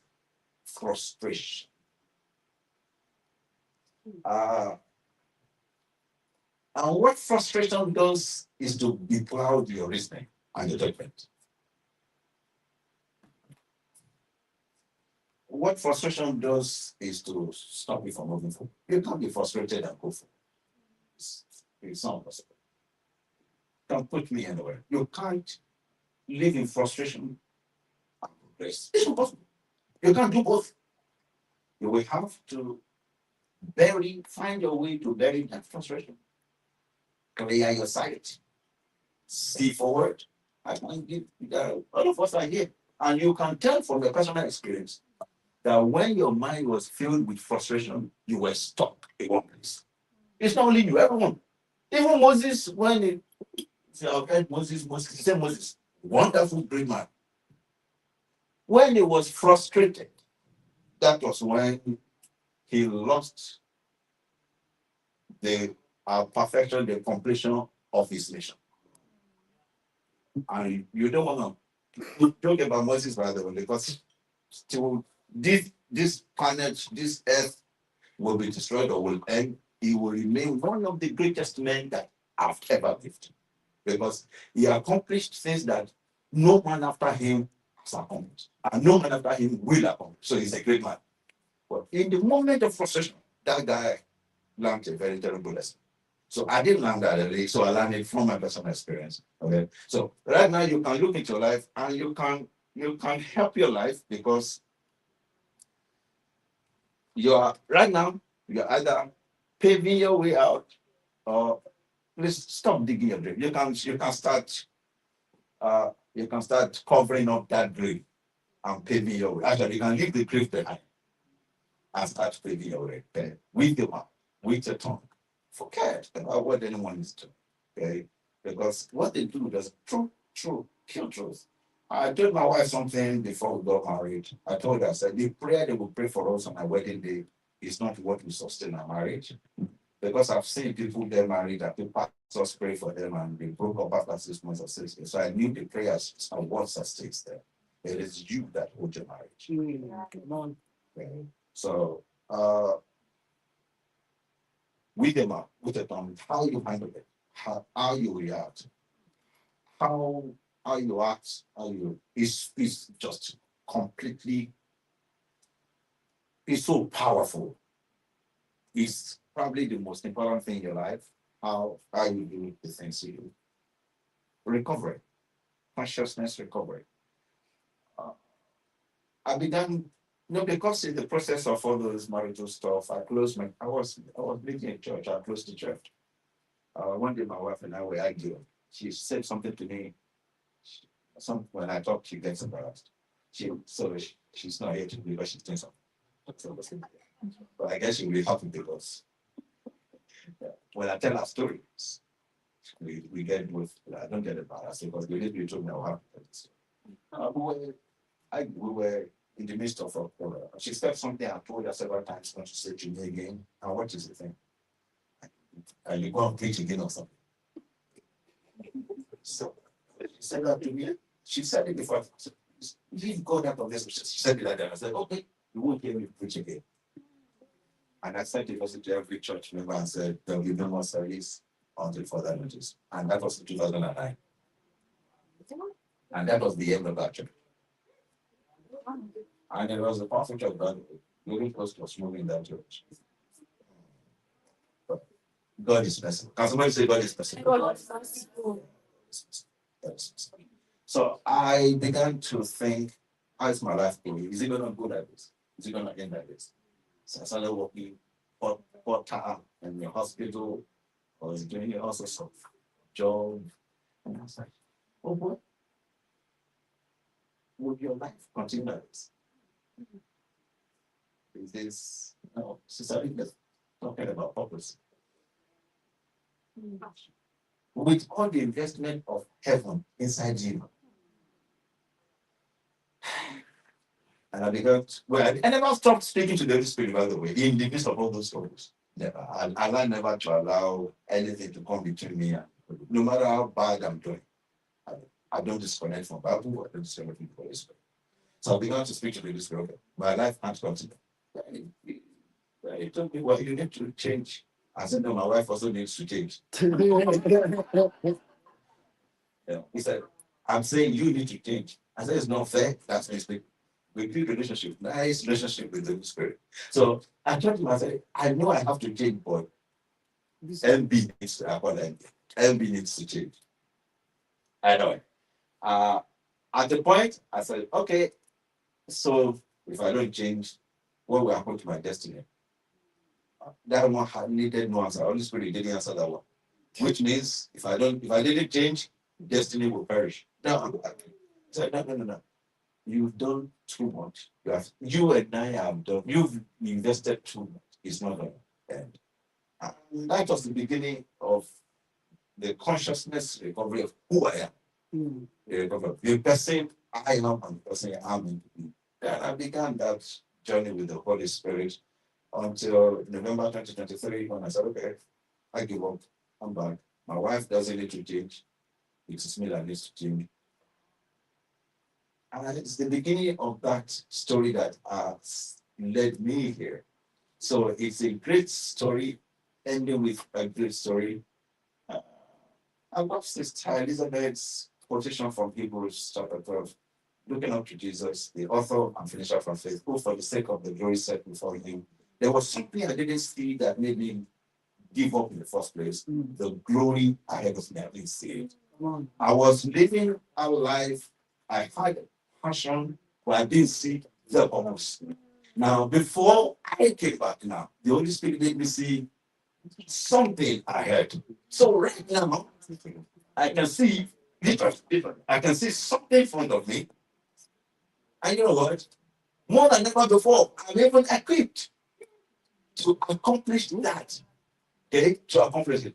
And the Holy Spirit, and my marriage. Oh, sweet. My heart, beautiful. And with Gladness, we are done. So it's a great story ending in a great ending. God bless you. Thank you, Gladness, for that. Oh, wonderful story for Dr. Michael. Yeah. Amazing. Wow. Had a little bit of everything, relationship. This is good.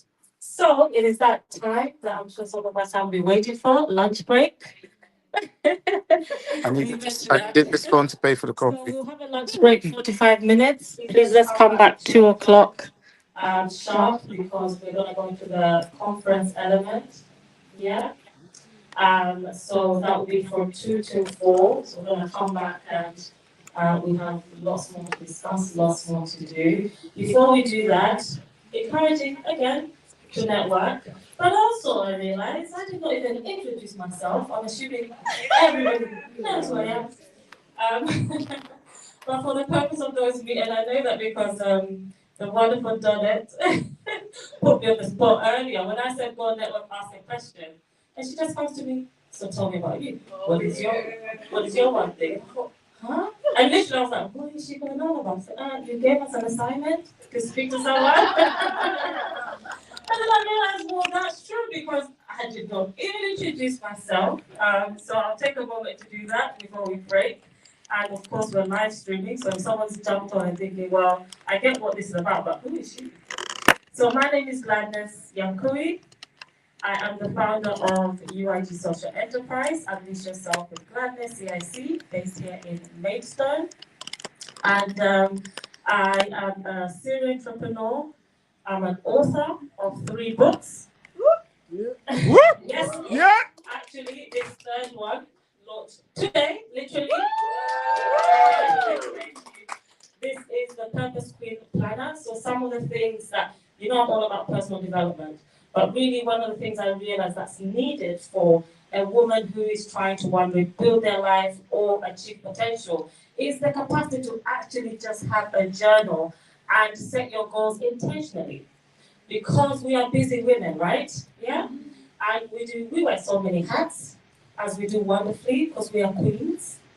Now, one of the things that helps me that I realize is being able to actually set a plan, so monthly plans, quarterly plans, yearly plans, and being accountable. It helps you to be more accountable towards achieving those things. Because sometimes, as a woman, as a mom, as a mompreneur, as a career woman, you have so many things going on, and you forget yourself. So being able to put those things on paper and having a planner that can help you map up how and what it is you want to achieve. It's also got a reflection section. Reflection is one of the things that really, really, really helped me in building my life. So that's launching today. It's the 2026 one. So being a planner, get it today so that you are set for starting the new year. This planner is £25 today. And then my books, which is the first one, your business plan. We've talked a lot about my first book. This is the one Pastor Tunji helped me write. This is Simple Steps to Successful Business Planning for Entrepreneurs. So those ideas that you want to start a business or a brand, a ministry, whatever it is, and you kind of, again, want to be accountable, set a plan on how to achieve that, this is your book. It's just £10. And the last, but certainly not least, the last one now, is the Queen Unleashed book. This is the book. Thank you. This is the book that I shared my story of how I rebuilt my life, how I fled domestic abuse, what I did. So it's got a blueprint on how to transform your life and rediscover yourself. So that's the book that I share that. And this book has, of course, led to the courses that we teach at UIG, the work that we do all came from this. So there will be a next book because obviously, having rebuilt my life by the grace of God, manifesting this amazing man who's telling me time is up. So a new book. I realized Queen Unleashed needs a new edition because how did I then go from brokenness, right? The loss of my first daughter, may she continue to rest in peace. Overcoming all of that to starting a CIC, never thought in my life that I would get married again after you've been through 10 years of grief. But listen, when God has a purpose that we talked about, I had no intention, but God told me, I'll bring you a purpose partner. Right? And here we are today. This amazing Jerry and Queen. Thank you so much for supporting my ministry, my business, and the rebuilding of my life. So, those are the 3 books. And what else want to say about myself? Okay, time is up. What is it now? 40 minutes? Sorry, I took 5 minutes. Let's meet back here at 2 o'clock for the Revival Awakening Conference. Let's go. Again, make sure you speak to someone, find out something about themselves, and share with us when we come back. Thank you, everyone. There is restaurant at the entrance. They've got lovely, lovely food. So please help yourselves and see you soon. I did that in October.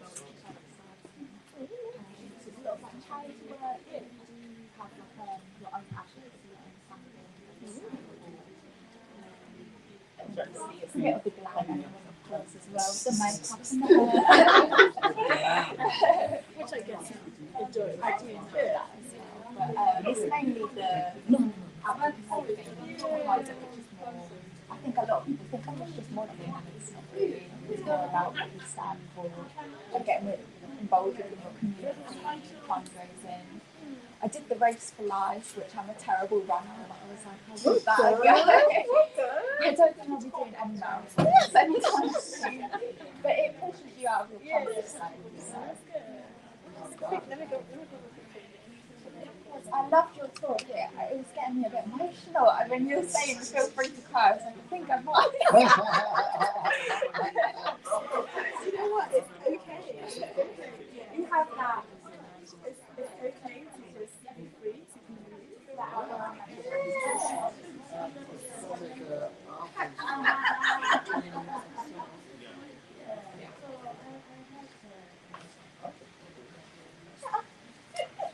Oh, the angels.